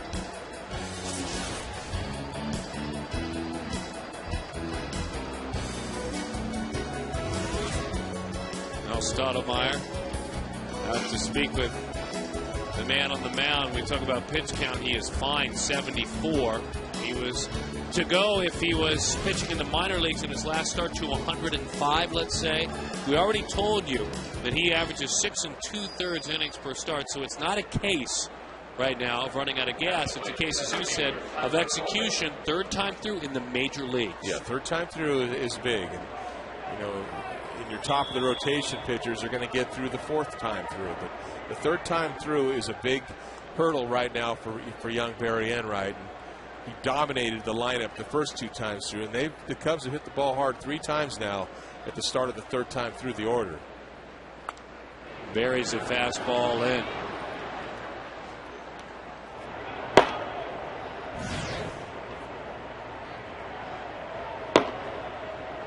Sam Demmel warming in the pen, warming quickly.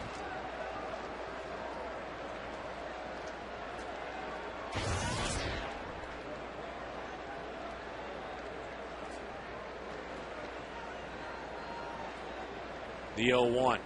Fastball inside corner, no balls and 2 strikes.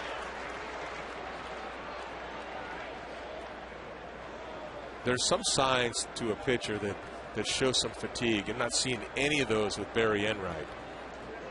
Keeping the ball down. His fastball still has a lot of life to it. And he's still hitting his spots. Inside, blows him away with a fastball. He wanted to waste that pitch and bury it in, but look, if you want to swing at it, be my guest. Well, there's 2 ways of looking at a pitcher wasting a pitch. You don't even throw it close, but he threw it close enough where the hitter had to make a choice whether he's going to lay off it or go after it. It was that close. It was a borderline type pitch, and he went after it. That ball still has some late life. Looked like it cut a little bit as it was coming into his hands, and he got the strikeout. That one is belted deep left field. Aramis Ramirez holds. A 2-run home run. The young man and his Diamondbacks are down by a score of 3-1. And that's the first hit that Barry Enright has given up with a runner in scoring position. He has been excellent in that category. Ramirez, looked like that ball was in a little bit, but this time he got to it.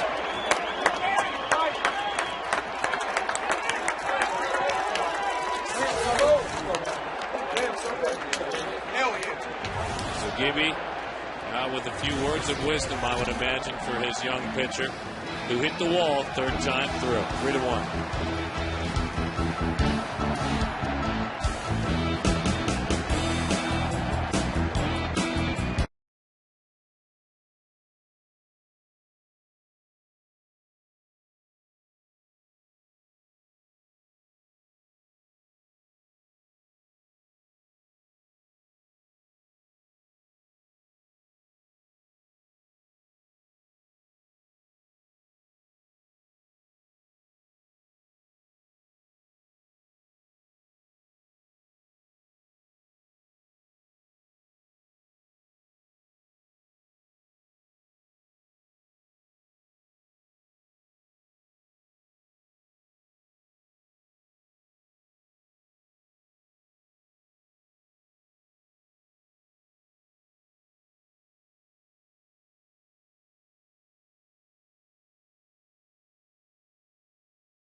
The box, Fred Lynn, Old Comiskey Park, Chicago. A grand slam home run. I know you played many a ball game in that ballpark. That that All-Star game, the first ever Grand Slam home run in All-Star game history. Off the lefty, Atlee Hammaker. With some great names and faces. So overall, another lesson learned for this young man, but what are your thoughts, big picture, on his entire night tonight? I thought he threw the ball outstanding tonight. I thought he was just very efficient with his pitches. He was working in, he was working out, he was working down. You know, did a nice job attacking these guys, staying aggressive, and ran into a little bit of trouble there in the 6th inning. And, you know, he'll learn, he'll go back, and he'll study his video and what he did wrong, and remember his feelings at that time and what he felt. Breaking ball, Demo comes in and fires a strike. So Ramos Ramirez gets him. He had made a couple of outs in the air previous of that.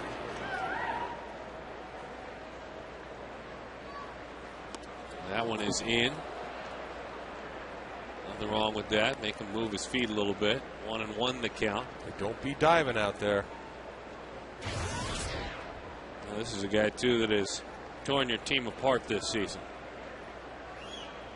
Well, as a pitcher, you just can't let hitters get comfortable. Once they get comfortable, you know, that's when they start teeing off. Tried to double up that time, get a strike, but he missed. 2-1 the count. But I like the way Montero set up that time. He wasn't setting up over the inside corner. He was setting up inside off the plate. He wanted him to throw it in there for a ball.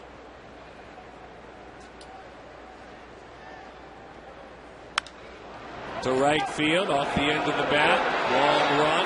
That is a foul ball. So Soriano ready to go again against a man out of TCU, acquired in the Connor Jackson trade.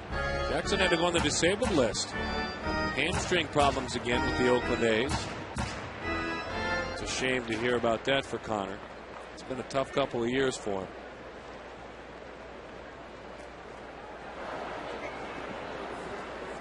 Love it. Love having fun at the ball yard. Great playhouse there. 2-2 the count. Soriano in. Boy, he thought about swinging. Yes, he did. That's strike 3. Soriano is done. Demo comes in, picks up his mate. Big inning, though, for the Cubs overall. That's a strike, but earlier, a big 2-run blast.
Our game summary brought to you by our good friends at Blimpie. A little bit of little ball and an equal offense for the Diamondbacks. A walk, a double, and then a sacrifice fly going the other way by Stephen Drew. It all started with a Mark Reynolds walk.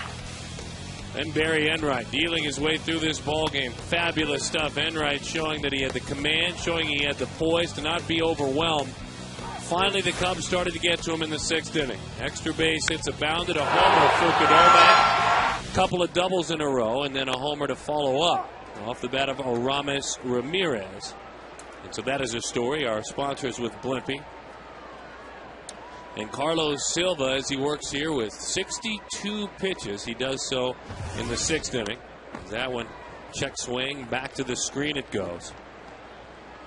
You know what I say about those 62 pitches, and I was able to witness it. That's nothing. When you think that's efficient, that is nothing for Carlos Silva. 0-2 the count. That pitch is high. I was part of calling a game, Candyman, Minnesota against Milwaukee back in 05, in which Carlos Silva threw a complete game. He beat Milwaukee 7-1. He went 9, as that's a topper. He did a lot of that. And in that ball game, in a complete game, he threw 74 pitches. Our Quest high-speed internet high-speed pitch. 74 pitches in a complete game since 2000.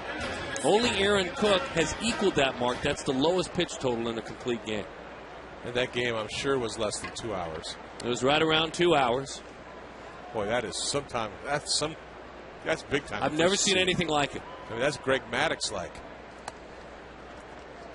I've never seen anything like it. It was funny. He had the 6th inning. He had a 3-pitch 6th inning.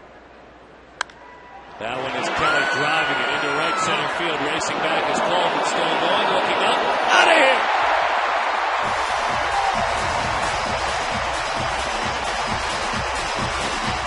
Not going to be a 3-pitch 6th inning this time.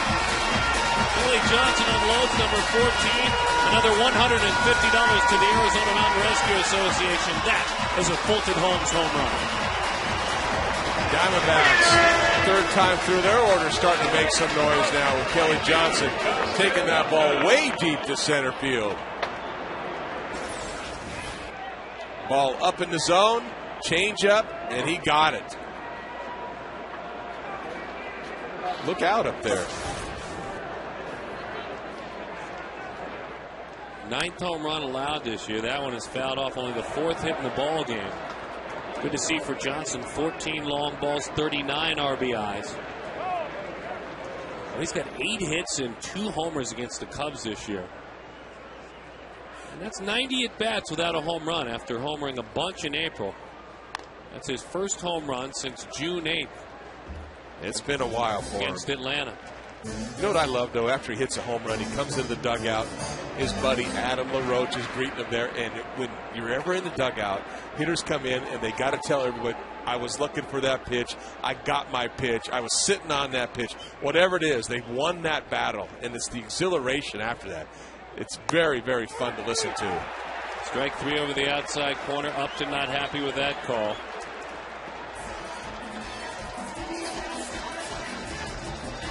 Just the 2nd strikeout of the night. The location of this pitch, boy, look at that. Just dotted on the outside corner. And that's a pitcher's pitch all the way. Sometimes there's nothing you can do as a hitter when you get a pitch like that. Miguel Montero.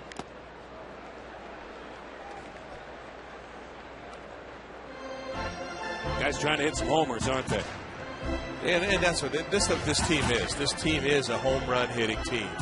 So you're going to strike out a lot more than the normal people. You're going to walk some, and you're trying to score runs in bunches. But, you know, one of the things that you want to do when you start getting into that mode is try to get down, try to hit that ball, try to get on base. Concentrate on getting on base. It seems like it's later in games when they're down that they press that a little bit more. It does. The big swings. Yes, I did talk to Jack Howell about that today, and you know, he says, you know, when you watch that, you know, when you start getting into the 7th and the 8th and the 9th innings, and you fall behind, it's only natural for guys to go out there and try to, you know, put some crooked numbers up on the board instead of trying to claw your way back into it. You want to get back into it with one swing. A guy like Carlos Silva, he doesn't give up a lot of home runs. He's only given up, 9 home runs now. Miguel Montero, Silva is feeling it. Efficient. But one mistake he made was to this man, Kelly Johnson. We've got a ball game, 3-2 through 6.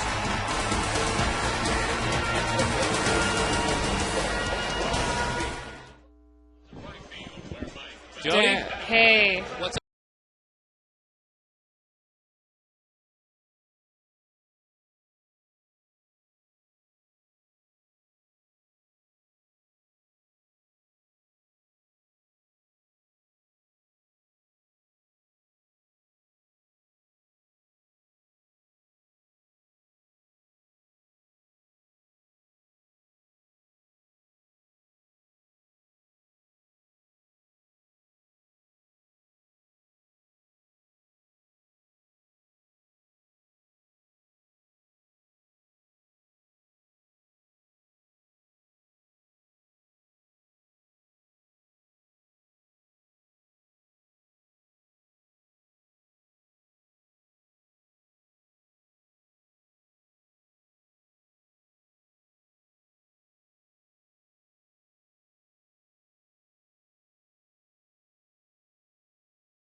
Ballpark, our good friends with Gila River Casinos bring you Pachinko, and it's an interactive kiosk near Section 111 at Chase Field. Don't forget, stop by during all Diamondbacks regular season home games. A lot of fun. Looking forward to later on in the season. We're going to do a game from out there. And that'll be, as Gracie likes to say, big league. We're doing all over the ballpark, though. We're doing a game as we journey through this ballpark. We're bringing you with us to the yard, and we're enjoying it. All sorts of good snacks and beverages. Starlin Castro. Showing all the places we eat before the game. We love to go there before the games. Snack. Enjoy some goodies. 3-2 the score, and relief pitching very important. I will share with you now, I didn't want to jinx it out of respect, but pitching coach Dan Carlson, who runs the show with regard to the arms down in Double-A. So, in other words, the pitching coach about a week ago for Barry Enright started sending in some messages checking on his young man. They couldn't get the ball game, the wireless internet, however you're able to do with the Verizon cards and such. So giving him updates, home run situations. And he just said, all right, I'm proud that he's done so well. Come on, bullpen, was his last text. They are on the bus, the entire Double-A team, from Jacksonville to Mobile. They got on about 30 minutes ago. Well, you were right on the money with that. Popped up to center field. And the play is made in time for the out. Love this idea. Fox Sports Arizona proud to support Operation Homefront of Arizona, an organization that provides emergency assistance to families of military service members during the month of July. Be a part of the Back to School Brigade. Donate backpacks and school supplies for the children of military families. Go to foxsportsarizona.com for all Phoenix and Tucson drop-off locations. On that next homestand after the All-Star break, I'm going to go to a couple of spots, and I'm going to come loaded with D-backs gear and tickets. I'll let you know before the break where you guys can come bring your stuff, and I'm going to bring some tickets and meet you out there. I love that idea. I'll bring some gear, there's no doubt. What's called? I'll bring some tickets. And Operation Homefront, we're going to push it to the next level. You're going to bring it. That one is brought, if you will, into center field. Giovanni Soto with the single.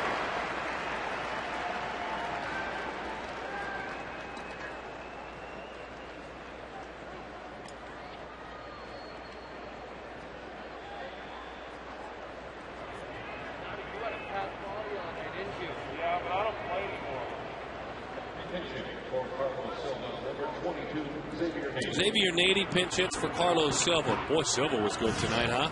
Boy, he was out. He was electric. And he was bouncing all over the place early on. He looked disheveled and uncomfortable. They almost took him out of the game. They thought he was injured.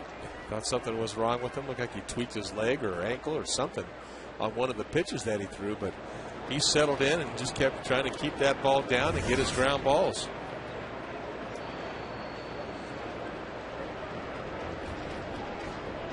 Miguel Montero out to talk with Sam Demmel, and it's simple what he was doing out there, reminding him what he needs to do to retire Nady, who he is as a hitter. I'll tell you, Miggy makes it very clear that over the last few years, I've come a long way. I've taught myself the English language. He's fine with that.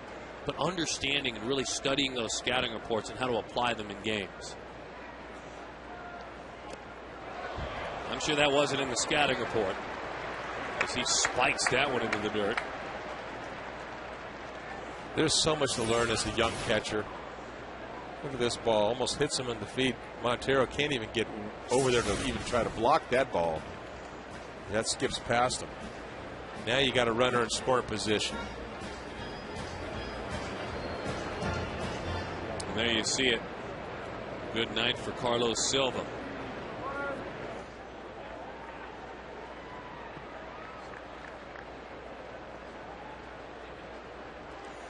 There's another strength of the Chicago Cubs is that bullpen. They got a couple pretty good arms down there. We saw him yesterday. Marmol at the very end. Marshall outstanding. Slider is outside. Montero couldn't bring it back. Vasquez, right-hander. Norberto, left-hander, warming in the pen.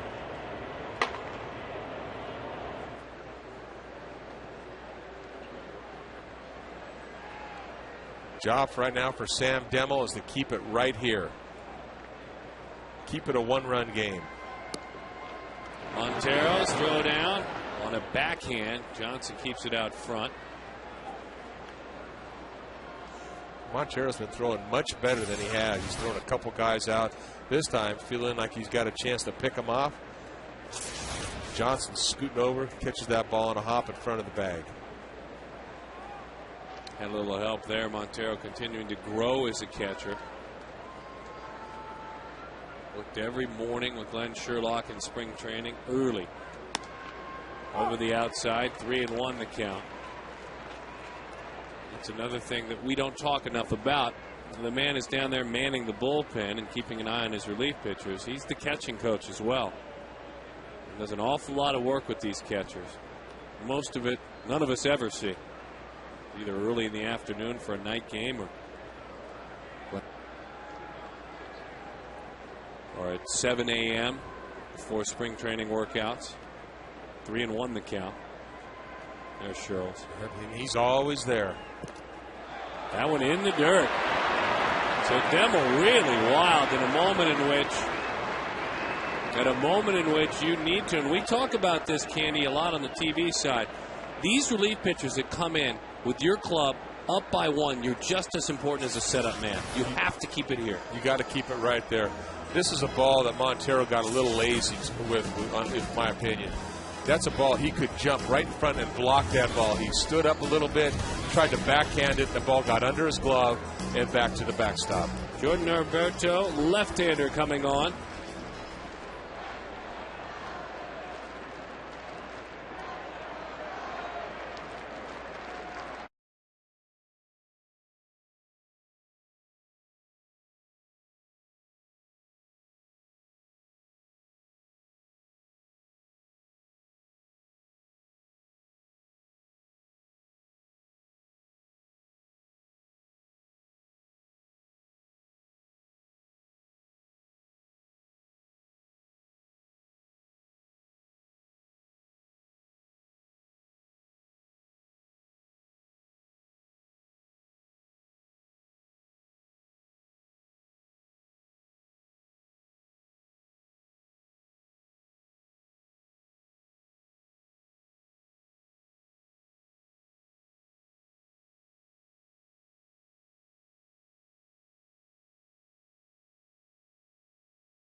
So they will go to the left-hander out of the bullpen. Taking a look ahead at what's brewing. Tomorrow we'll have it for you. Edwin Jackson goes toe-to-toe with Ryan Dempster. Remember we were telling you about that Carlos Silva outing. Fewest pitches thrown in a complete game since 2000. Well, the most pitches thrown in a complete game since 2000. Edwin Jackson, 149 a couple of outings ago. Fukudome gets ready to roll, and again, it was last inning. He started to spell the end of the night for Barry Enright. Third time through the order, he made him pay for a high fastball. On for the 9th time this year, Jordan Norberto. Hard throwing left-hander. Key situation, and this is the situations that Gibby's going to find out of what he's got. He wants guys to go through situations like this. Looking for a ground ball, looking for a strikeout here. But now he's got the lefty to be able to face a lefty. Out of Naguan, the Dominican Republic. Fastball 93, back to the screen it goes. 0-1 the count. he couldn't find his way back up here forever and ever and ever. And he gets back and he pitches every night. Scoreless frame on July the 4th against the Dodgers. Scoreless frame against the Cubs yesterday. The 0-1. 0-2. Fastball outside corner. Well, that tells you right there the need for a lefty in the bullpen. Gibby's using him, that's for sure.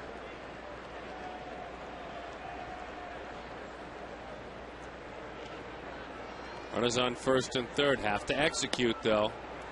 Didn't get the chase. Montero encouraging the left-hander out there. Almost had him going after it. I think he's got a. You talked about him not being a wall enough earlier. He really has to be a wall now. A slider in the dirt, something like that. Just like that. He keeps it right there. Great job, Norberto. Great job, Montero. Huge strikeout, lefty on lefty. Boy, situational baseball at its best there. Gibby pulling the right trigger, bringing the lefty in to face Fukudome, and a great pitch. He gets ahead, drops the slider on him. Montero blocks that ball with the guy on third. Perfectly done. So the left-hander is logging work. He has been clocking in each and every day since earning his way back. Esperling Vasquez, your turn.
Sixth, 2002, Randy Johnson, Benito Santiago.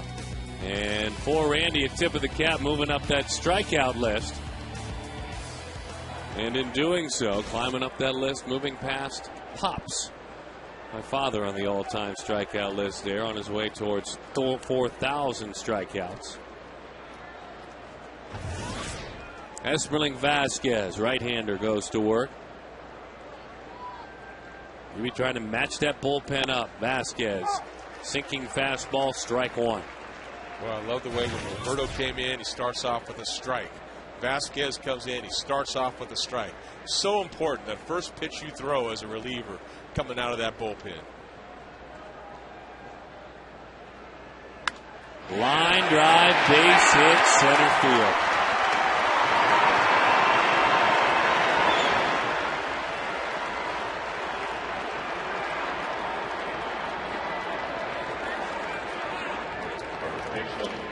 Terrio is a guy that hits the ball up the middle the other way. You really want to get in on his hands if you can. He kept this ball out over the plate, and Terrio just hit a line shot right back up the middle. Here's Derek Lee.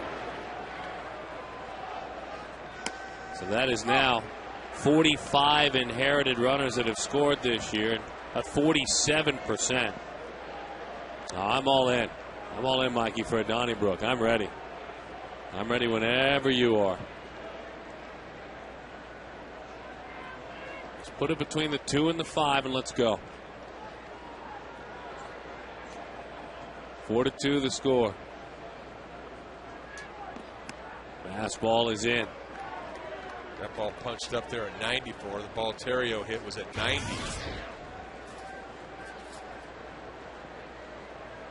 This is, even though you give up a run, you feel bad about yourself right now. You got to stop it. You got to put it behind you. You got to get this guy out. You got to keep the game at a 2-run game. Now you talk about the Cubs. Before last night, their previous 7 games, they were averaging about a run and a half per game. A run and a half. Last night they scored 9. They've got 4 here. Finding their swing a bit. Just got a piece of the slider. I walked down the hallway with Ron Santo today, and he said, we haven't played a game like that in about a month. There's Ron. Oh, man, what a good man he is. Love seeing him out here in the valley all winter long. The 1-2. Fastball, strike 3 over the inside corner, but a huge run. Crosses the plate. Norberto did his job. Devil and Vasquez scuffle.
Don't forget our Twitter contest for a chance for you to win that movie. Don't You Forget About Me. More details on our post-game show, which is coming up in just a second. Joe, let's get to the matter at hand. Barry Enright, you liked what you saw early on. Why? Overall, I thought he threw well. Change speeds, pitched in and out. Tell you what, this is something he can definitely build on, get more confidence. But as we talked about on the pregame show, guys, we will break down where it got away that third time through, as you've been talking about. We'll see you after the game. Good stuff. Looking forward to being a part of the post-game show with you guys, and we'll agree like that. We'll just nod yes to everything you say. And we love hosting with you guys, or assisting as you guys host, better said. Mark Reynolds to lead it off. Big left-hander Sean Marshall. You want to talk about a relief pitcher that is having a season. He has really found his spot in the bullpen. He has increased his ground ball rates immensely. Strikeouts are way up, and he is hammering the strike zone. Only 14 walks. Great breaking ball.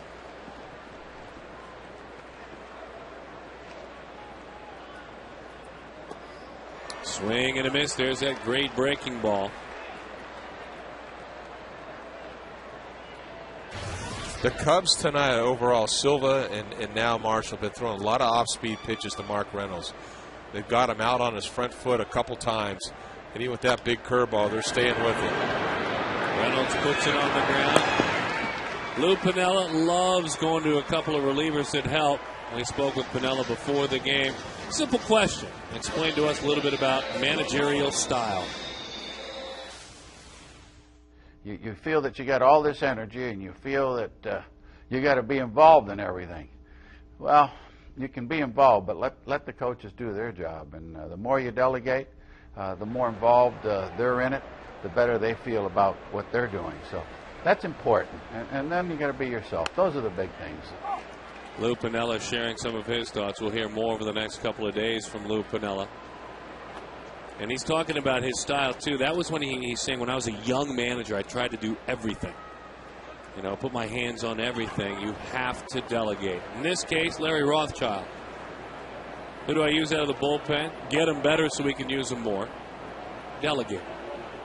You make them feel involved, that they're part of the decisions. That man, former manager. That's his bench coach, Alan Trammell. Kirk Gibson was the bench coach for Alan Trammell in Detroit.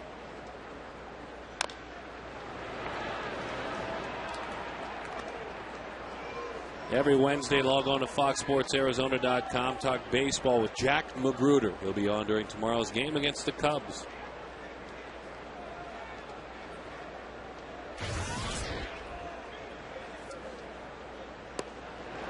My goodness, wicked stuff. Well, when you got a curveball that good, well, you try to throw it as much as you can, especially against a left-handed hitter. Big sweep down and away, great location. Not much you could do about that.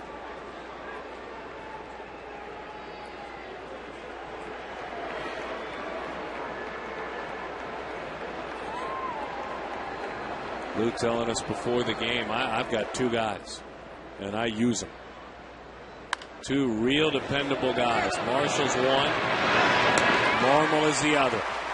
And he loves having those two guys night after night after night.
Glad to have you back at the ballpark. State Farm out of town scoreboard. A couple of peaks around the National League. The Dodgers right now steamrolling Florida. I really thought it would happen. I thought it would happen soon that Milwaukee would be making a run in the Central. They better get going. They had better get going. They are still on the fence whether they will add a player or a pitcher or not. And it is all a moot point if you're not winning. Aaron Heilman takes over for the 38th time this year. Sinker, changeup, and a slider for a veteran. The veteran out of Notre Dame, where he was a dominating starting pitcher. Starting pitcher early on in his career in the big leagues with the Mets and then the Cubs. Well, he hasn't shied away from, like he has hidden in any small markets early on in his career. Aaron was saying the other day that when he got up and came into a ball game, a couple of more runs were added on. It was early in Kirk Gibson's starting managerial, that first victory. He said, look, I understood it wasn't really as important of an inning, but I warmed up.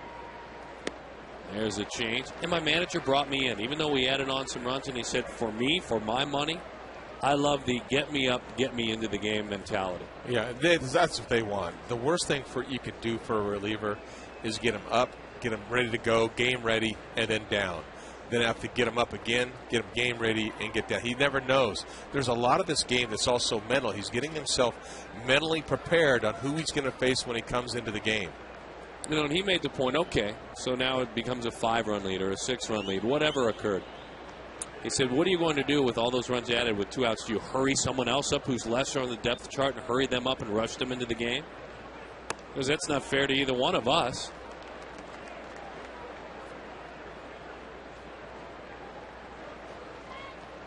It also takes an awful lot out of a pitcher. He might get up and down 3 times before he gets in. And maybe he pitches a third of an inning. But in all reality, he ended up pitching about 3 innings because of the times he warmed up. Heilman talks about a season he had a couple of years ago in New York. And as he recollected, it was Willie Randolph that was his manager.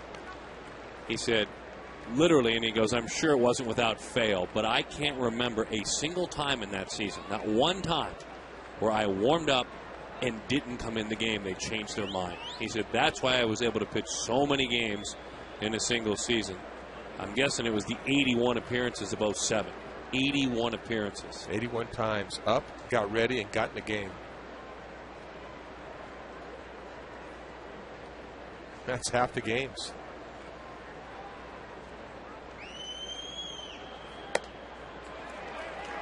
That one is outside. It's ball 4. He walks Colvin. By the way, happy birthday to Willie Randolph, the manager that handled him so well a couple of years ago. He's now coaching on the Milwaukee Brewers staff.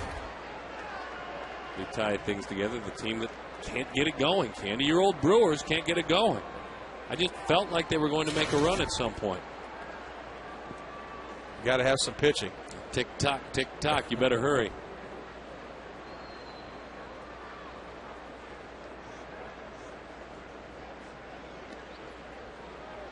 Aramis Ramirez with a huge blow, spelling the end of the night for Barry Enright.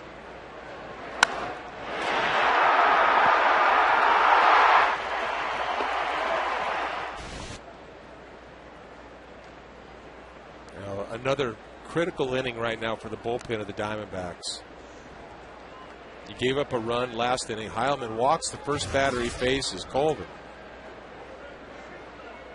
You've got to watch him over there at first base right now.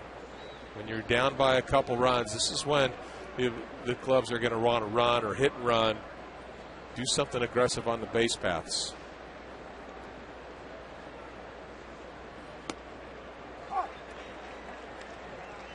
One and one the count to Aramis Ramirez. You keep the game right here, a 2-run game.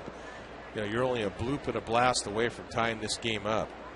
But if you give up another run this inning, then you got to get 2 guys on base to be able to give yourself a chance. 1 and 2. And the way Marshall throws, the way we got Marmol in the bullpen, it puts a lot of pressure on the Diamondbacks hitters. Boy, big numbers in the regular season for Ramirez. We have documented nearly to 1,000 RBIs, but just a 194 career hitter in the postseason. I'll never forget 2007, either will Diamondbacks fans, when he rolled out an 0 for 12 with 5 strikeouts and rolled into 2 huge double plays.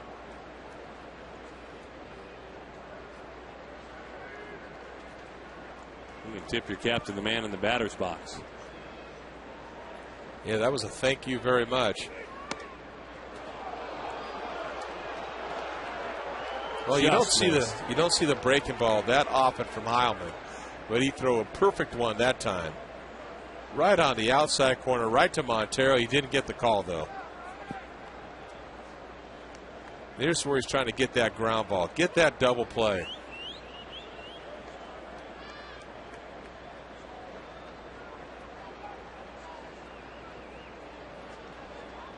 Montero out to talk about it. 4 runs, 9 hits, no errors for the Cubs.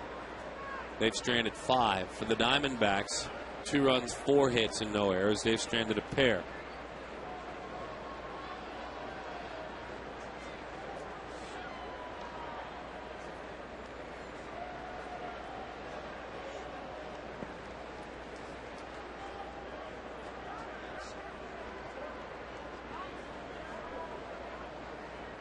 The 2-2. Into left field. It's deep. Going back is Paul to the wall. He leaps. That's gone.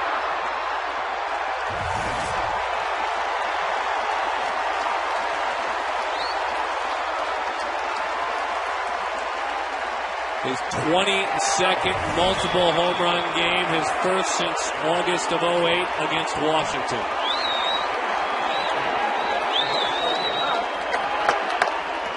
And he is our APS Energy All-Star. Pains me to say it, but what a night he has had.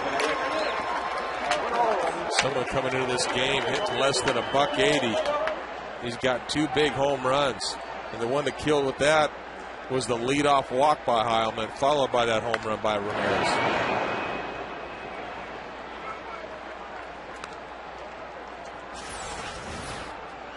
Change up, down.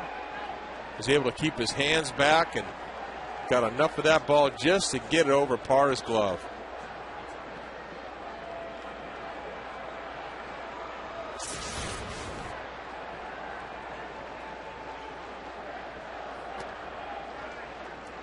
One and one the count. Now what was a 4-2 ball game becomes 6-2, and all that pressure mounts on the offense now, going up against this bullpen of the Cubs. Change up. Heilman doing the same thing on July the 4th with the long ball allowed. I don't think you didn't interfere, sir. You were all right.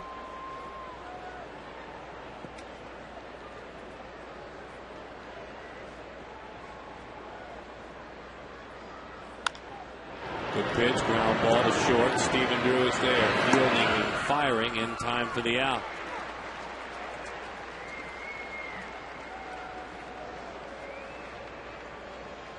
So 3 runs allowed by that Diamondbacks bullpen, who they've started to piece things back together. Tough night tonight.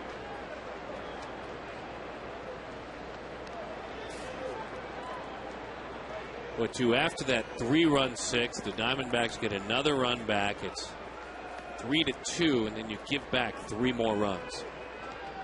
The killer was Terrio coming up, getting that 2-out base hit, driving in a run. And then this inning here with the leadoff walk, followed by a home run.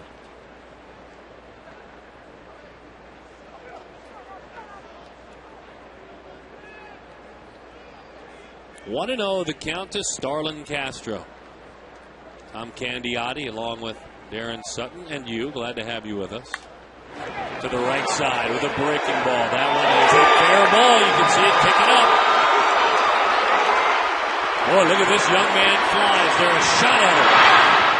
Trickles on by. Heilman backing up. Starlin Castro. He kicked those training wheels off as soon as he hit the ball, and he was gone. A triple. You're right. He was thinking triple all the way as soon as he hit that ball. Stayed inside that ball, drilled it right down the right field line. Boom, right on the chalk. Right on the paint. That's a fair ball. Well, he's watching that ball. He sees it. As soon as it hits, he's gone. He's thinking 3. He's not even picking up his third base coach.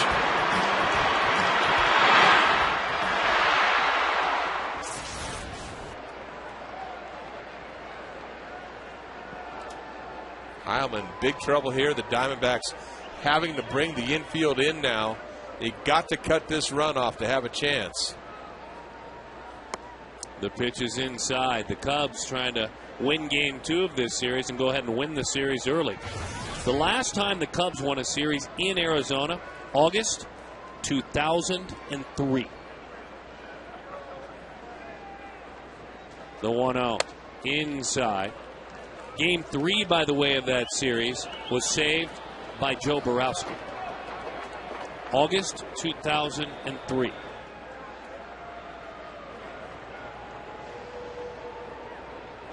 Twenty pitches now that Heilman has thrown this inning. 10 balls and 10 strikes.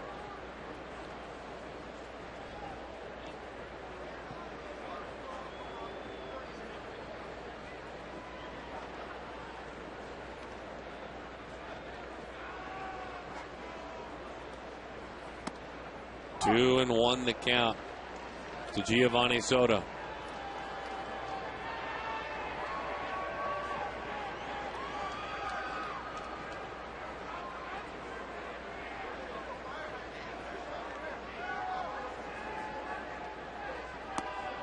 Changeup misses in, 3-1 the count.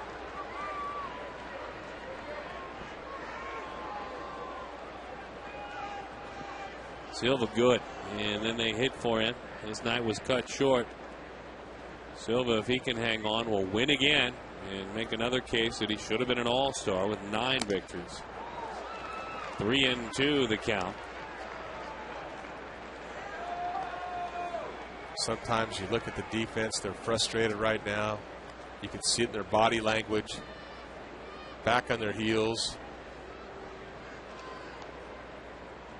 You kind of see the game slipping away.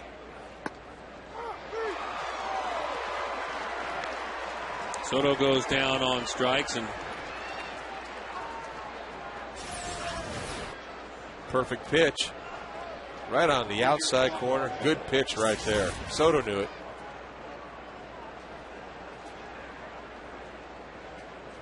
Sean Marshall, how important has he been to Lou Piniella? How much are you a solid manager if you have a good bullpen or at least a couple of guys? Well, Sean's hitting. And that should, with that swing, back up how good of a pitcher he is. He's hacking. I'll tell you what, as a hitter, he is a great relief pitcher. But he has homered in the big leagues. Nothing wrong with a 163 career average. I mean, he's hit a little bit when he was in that starting rotation. He hit a homer back in 2006. He was, as you say, getting a few more bats as a starting pitcher. El Duque, Orlando Hernandez knows his name. He homered off of him.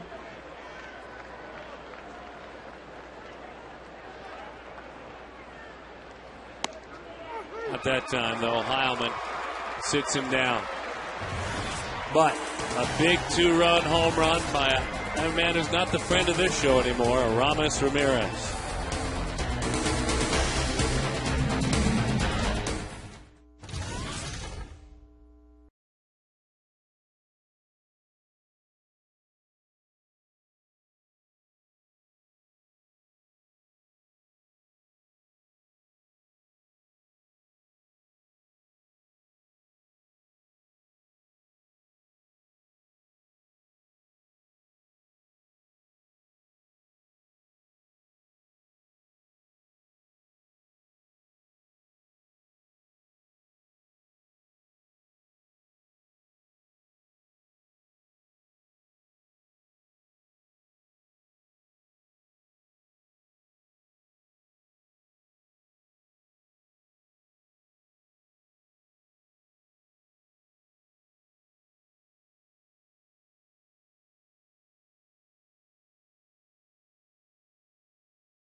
Conditioning, cool play. They got by Young. Parra was there to back it up.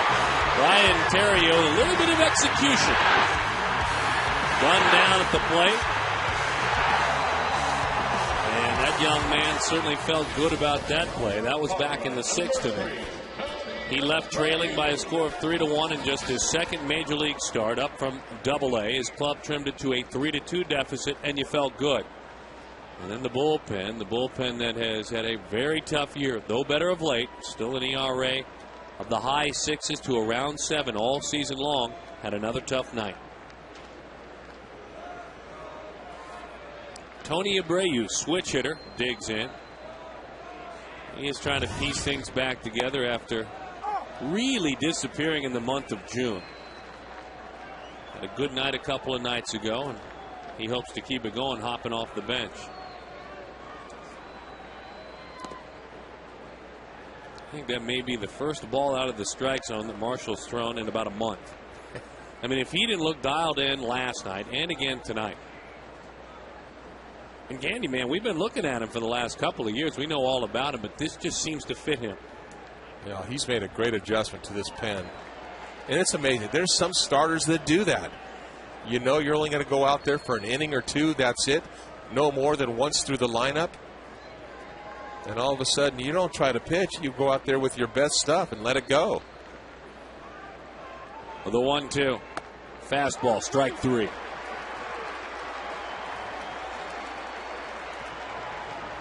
On Saturday, July 25th, the first 15,000 fans will receive a Mark Reynolds replica jersey, courtesy of Gila River Casinos.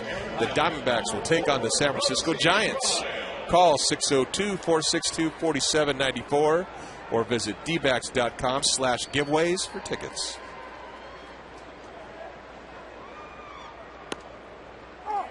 Breaking ball, strike 1 to Rusty Ryle.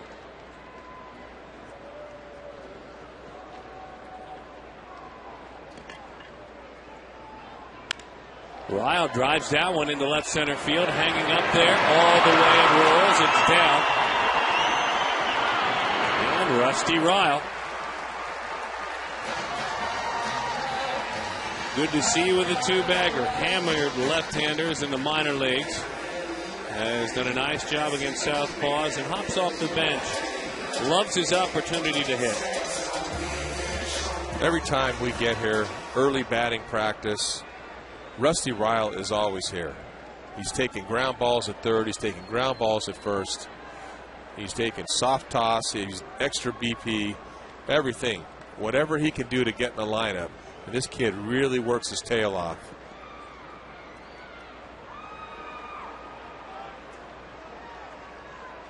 Runner in scoring position. That one is low. Jody Jackson is down below for us. Tom Candiotti off to my right. My name is Darren Sutton. Glad to have you with us this evening. Mark Grace under the weather. We hope he feels better. Candy, thanks for coming on over and pinch hitting. Oh, it's my pleasure.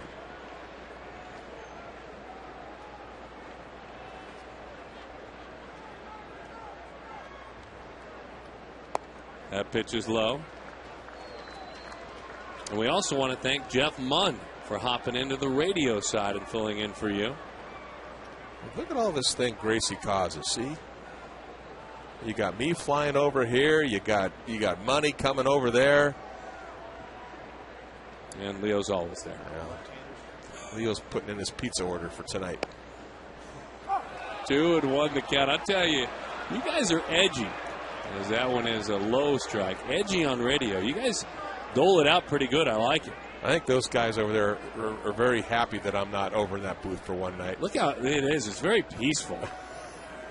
They're all just dialed into the game. I think Leo's asleep actually back there. Yeah, that wouldn't surprise me. Just tee me up, right? Well, you didn't hesitate to hammer Charlie Steiner, the radio voice of the Dodgers, the other night. You radio guys are tough on each other. You hammered him. Well, me and Charlie go way, way, way, way back. Charlie made a bet. And the bet was that he said the Nationals were going to finish over 500. Really? And it was a steak dinner in spring training. So Rick Mundy wanted to join in that on my side, along with the governor. He actually said he would bring 5 or 6 or 7 bobbleheads to pay for the meal. Oh, nice. Dude, you could take one and get 3 or 4 steaks for one. The 3-1. Young drives it, but he's out front. 3-2 the count. What is that? That's this Saturday night, Greg Schulte bobblehead night? This Saturday, correct? This Saturday, the governor, his own bobblehead. Full count to Young. Boy, is he happy about that bobblehead? It's amazing. Is he happy? Oh, my goodness. Well, you work with him every day. We appreciate your insights. He's going to be out in front of the stadium before the game handing him out, I think. Is he? Yeah. The 3-2, breaking ball, ground ball, booted by Castro. You young players out there, you know what I'm about to say, don't you? If you hang your head, flip your bat, get angry because you, in fact, hit a routine ground ball to short, you're not on base. So, lesson learned, run hard like he does. You run hard until you're told to stop. And because of that great hustle, he gets on base right now. He's setting the table. See, this also creates stress and pressure on the defense and on the pitcher now. They got a 4-run lead, but you got that potential tying run on the on-deck circle now. You love the hustle. I'm so proud of that replay more than anything because he's fast enough that he even could have recovered and ran. I didn't know what I was going to see. He ran the entire time. That's good stuff. All right, Kelly. Hit one into the seats. This guy's been so tough this year. Breaking ball, that's the reason why.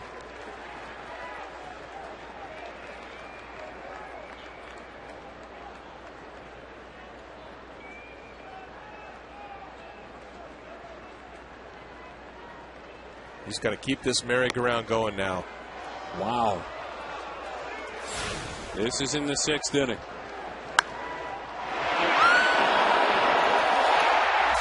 That ball was punished. I like to call it a live look back.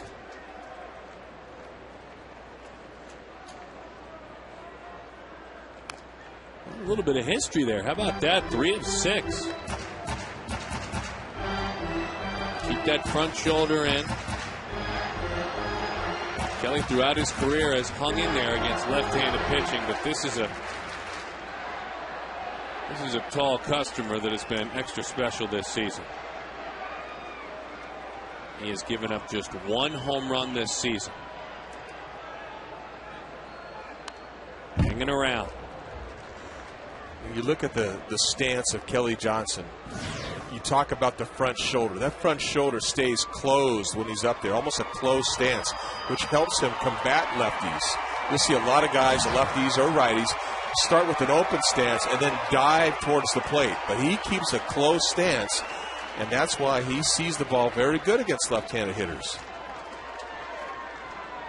See that front shoulder, very closed. Hot shot, base hit, right field.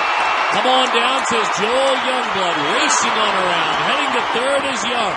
The Diamondbacks making a ball game out of it. Kelly Johnson kept that shoulder in there. Didn't try to do too much. It's 6-3. Great job by Kelly Johnson. Hitting with runners in scoring position. Good mechanics. He does not fear lefties. Keeps the front shoulder in. Very short and quick to the ball. Tuck that thing in. No stride at all and drills it to right field.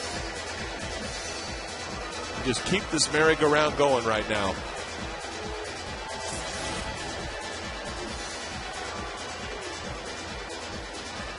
Lou Piniella taking his sweet time to get out, giving his star relief pitcher Carlos Marmol a chance to get ready to come on. 1 out in the 8th inning.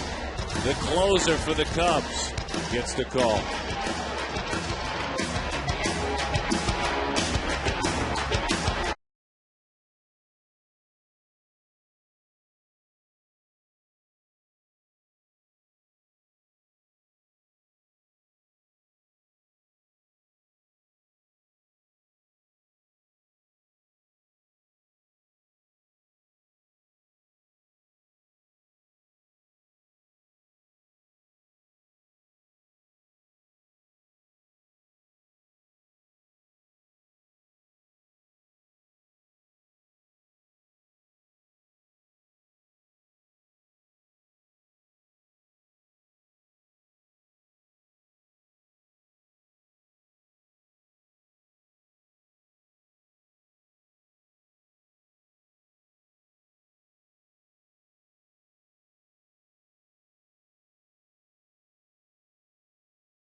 That's his strength. He needs to work on his consistency in his game, but even more so, when he's not having a good game, he doesn't need to look like he's not.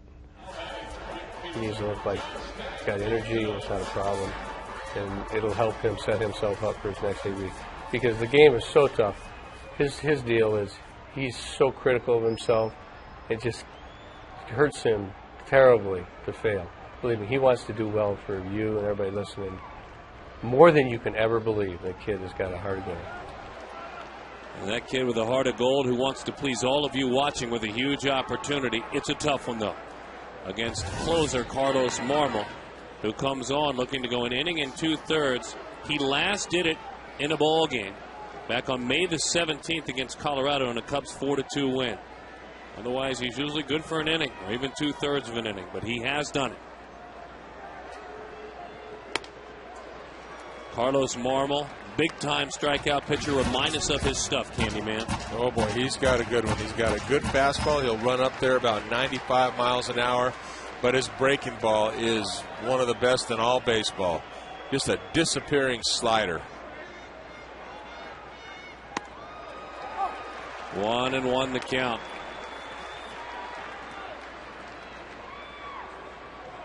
Came in last night in the 9th inning. 3 punch-outs. Upton was one of those.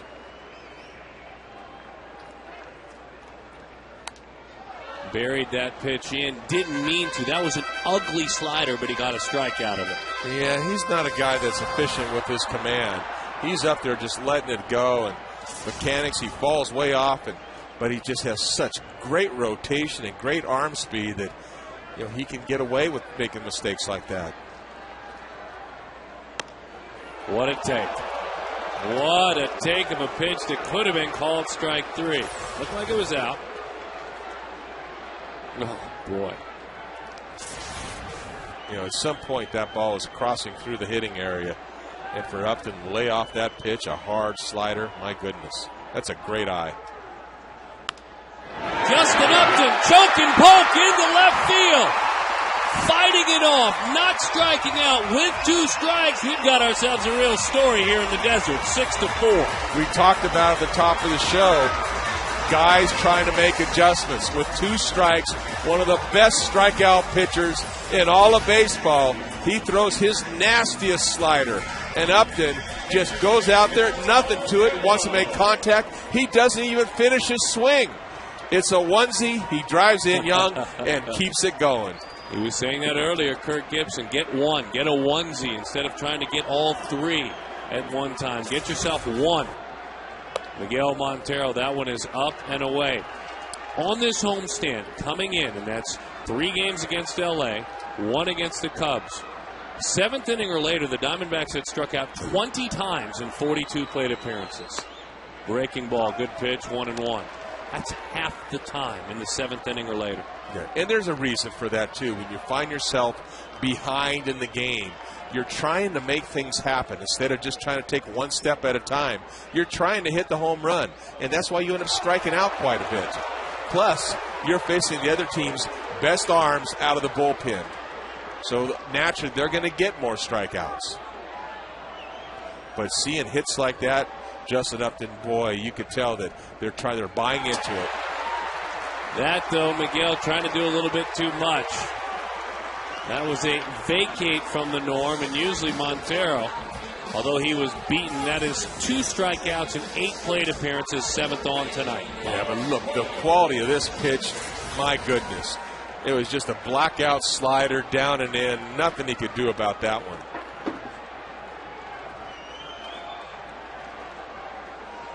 And now Mark Reynolds.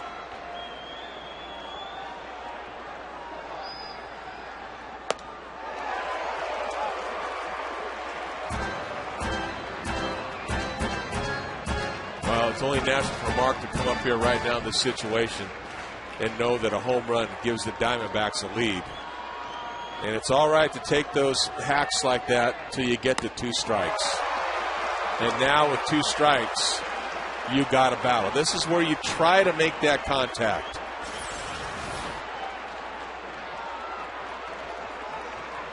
Outside black, his swing, drop it down. Try to keep that bat in that swing path as long as possible. Outside.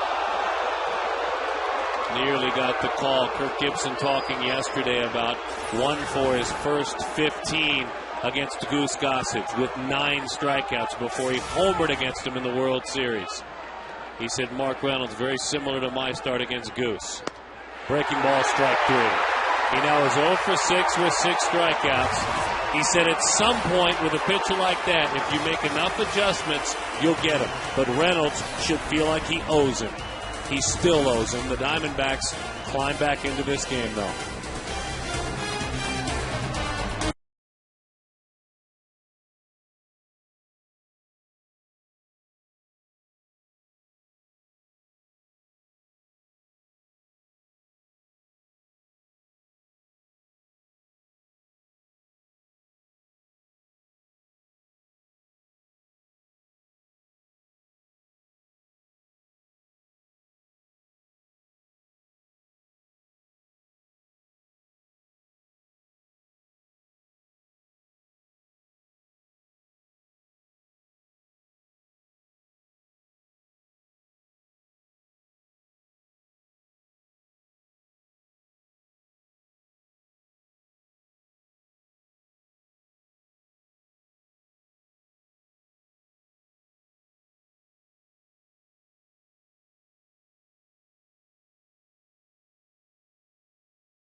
Baseball on Fox Sports Arizona is brought to you by Southwest Airlines. Visit southwest.com. Grab your bag. It is on.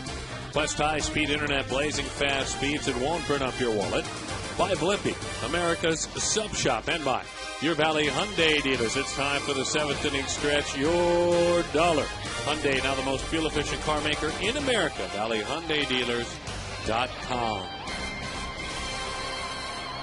On a warm night in Phoenix, glad you're spending it with us. We will see what occurs over the next inning of baseball, but for now, the Diamondbacks have at least made it interesting. They are down by a pair. Blaine Boyer, your assignment similar to that of your mates. Keep it right here. Keep the game right where it is. Give your offense a chance. These are critical innings, even though you're down. Like you mentioned before, you're down 3 runs, you're down 2 runs, you're down a run. But if you keep it right there, you give your offense a chance to get back in the game. You got a little bit momentum right now. You scored 2 runs in the bottom of the 8th. Keep that momentum. I always think there's a good chance to be able to create momentum with the pitcher right now. Reliever coming in, and it's a tough thing to ask somebody to go out and dominate the inning. I would agree. Just made the closer for their team. Speaking of Carlos Marmol, work a bit. Now he's got to get 3 more outs. By the way, we had a great 80s text poll heading into 80s night, talking 80s baseball too. So you think, folks, The Breakfast Club is the most iconic movie from the 80s? Back to the Future second, Raiders of the Lost Ark, and then Scarface. The Breakfast Club is what you vote for.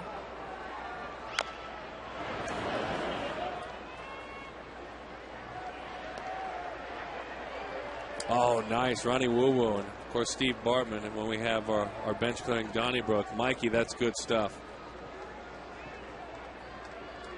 Ronnie doesn't like Ronnie Woo-Woo.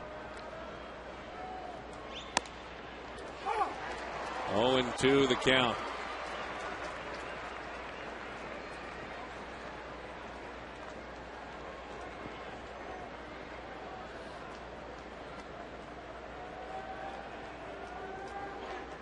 Slider is outside. 1-2 the count. Joe Borowski will have some thoughts on our pregame show tomorrow about Steve Bartman. He was on that Cubs team. the 1-2. Off the end of the bat, Adam LaRoche puts that one to bed in foul territory. 2 outs. Also tomorrow on our pregame show, a wonderful recollection from Kirk Gibson on when he became a man, if you will, as a major leaguer. And it took him physically taking down someone who was very important in his life. We'll explain.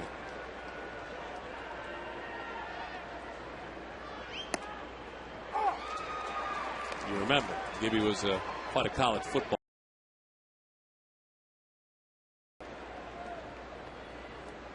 To run like the wind. Run like the wind. You saw it as an opposing pitcher on occasion. Oh, yes. That one is a strike. 0-2 the count. He was about as intense a player as there was. Did you like him as an opposing player? I couldn't stand him. What a compliment that is. I couldn't stand him until the day he became a member of the Diamondbacks. Ground ball. We'll get a little bit more out of Candy in the final inning about that because that's high praise. LaRoche and Drew, and then a man off the bench. We will see. The boys have some work to do. Get the rally caps on.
Half of inning number 9. Carlos Marmol still out working.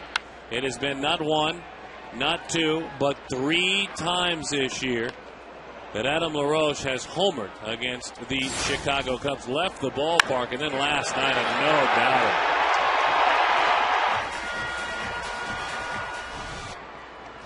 So let's see how this inning starts against a hard-throwing right-hander who fires a strike at the belt over the outside corner. 0-1. Well, not only is Marmol a hard thrower, but he has such a wicked, unorthodox delivery. Herky, jerky, very tough to pick the ball up out of his hand. Adam has not enjoyed his matchups with Carlos Marmol. 0 for 8 with 4 strikeouts. Well, his job right now is to get on base. Got to act like a leadoff hitter now. Rolls that one. Right side. He's pitched slider down and in, almost the same slider he struck Montero out on. That was a little bit more elevated.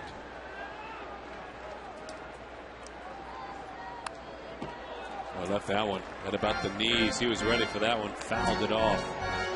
We'll be back with you tomorrow. Don't forget, on the air, 6 o'clock, Miller Lite Diamondbacks live pregame show. Then it's Ryan Dempster against Edwin Jackson. That was a fun night when that young man throws.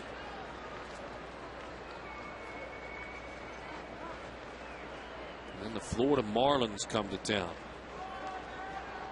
We'll try to get some answers out of them as to why they fired Freddie Gonzalez.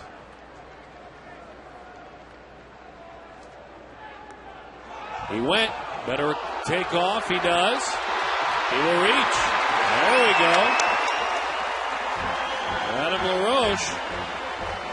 That's the strikeout you love. We've talked about strikeouts a lot. No one will complain about that as long as you pick it up and then hustle. Nope, your job is to try to get on base. That ball hit right in front of the plate. A slider kicked well up over Soto's head. LaRoche sees that. He hustles all the way down the line and gets on to first base. Now that brings the tying run up to the plate.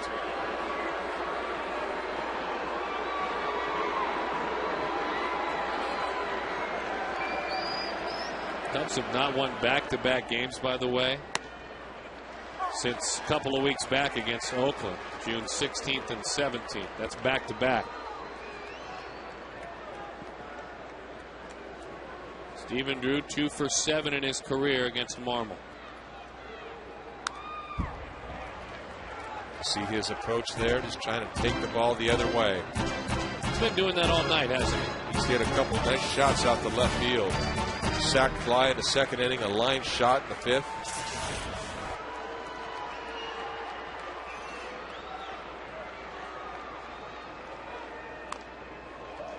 He buried that breaking ball in.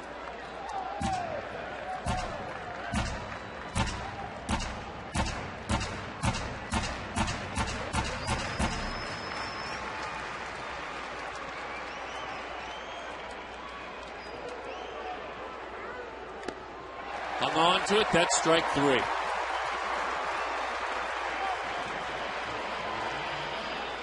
Looked like he almost took a little bit more off that one. Had more drop to it. The ball just disappeared when it got up there. Chris Snyder will now pinch hit.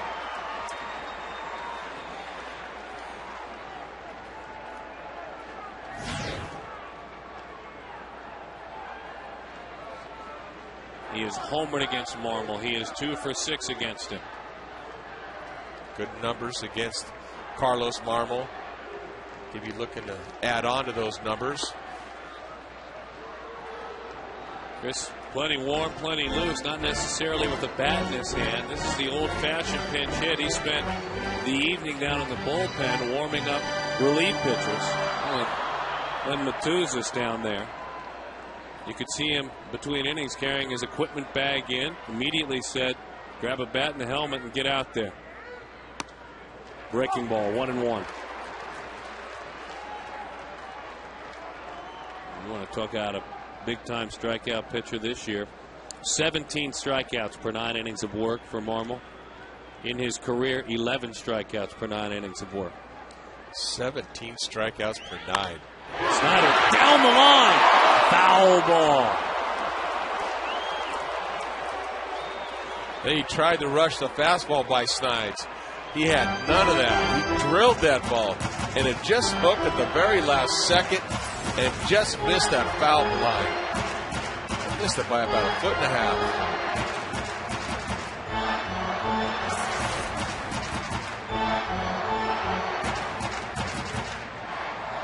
I don't think he's going to get another fastball. Chris in his career as a pinch hitter is 1 for 16. It was a homer. Nice take there. It was a while ago. In Chicago, of course, earlier this year, a couple of long balls on April 29th and then April 30th.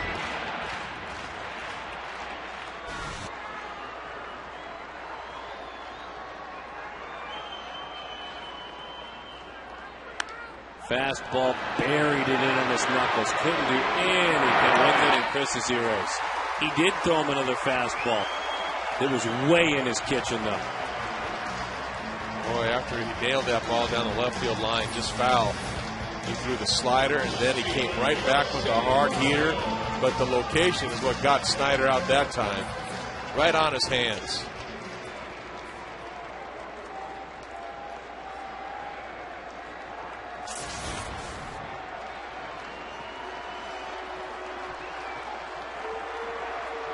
Rusty Ryle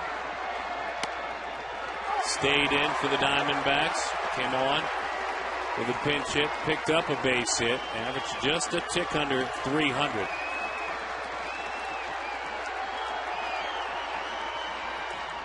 Chase is away. No balls and 2 strikes to count.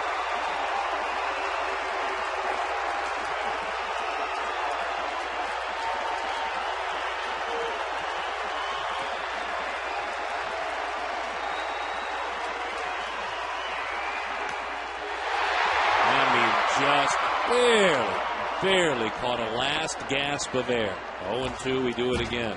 It looked like he almost took that ball right out of Soto's glove there. The emergency swing.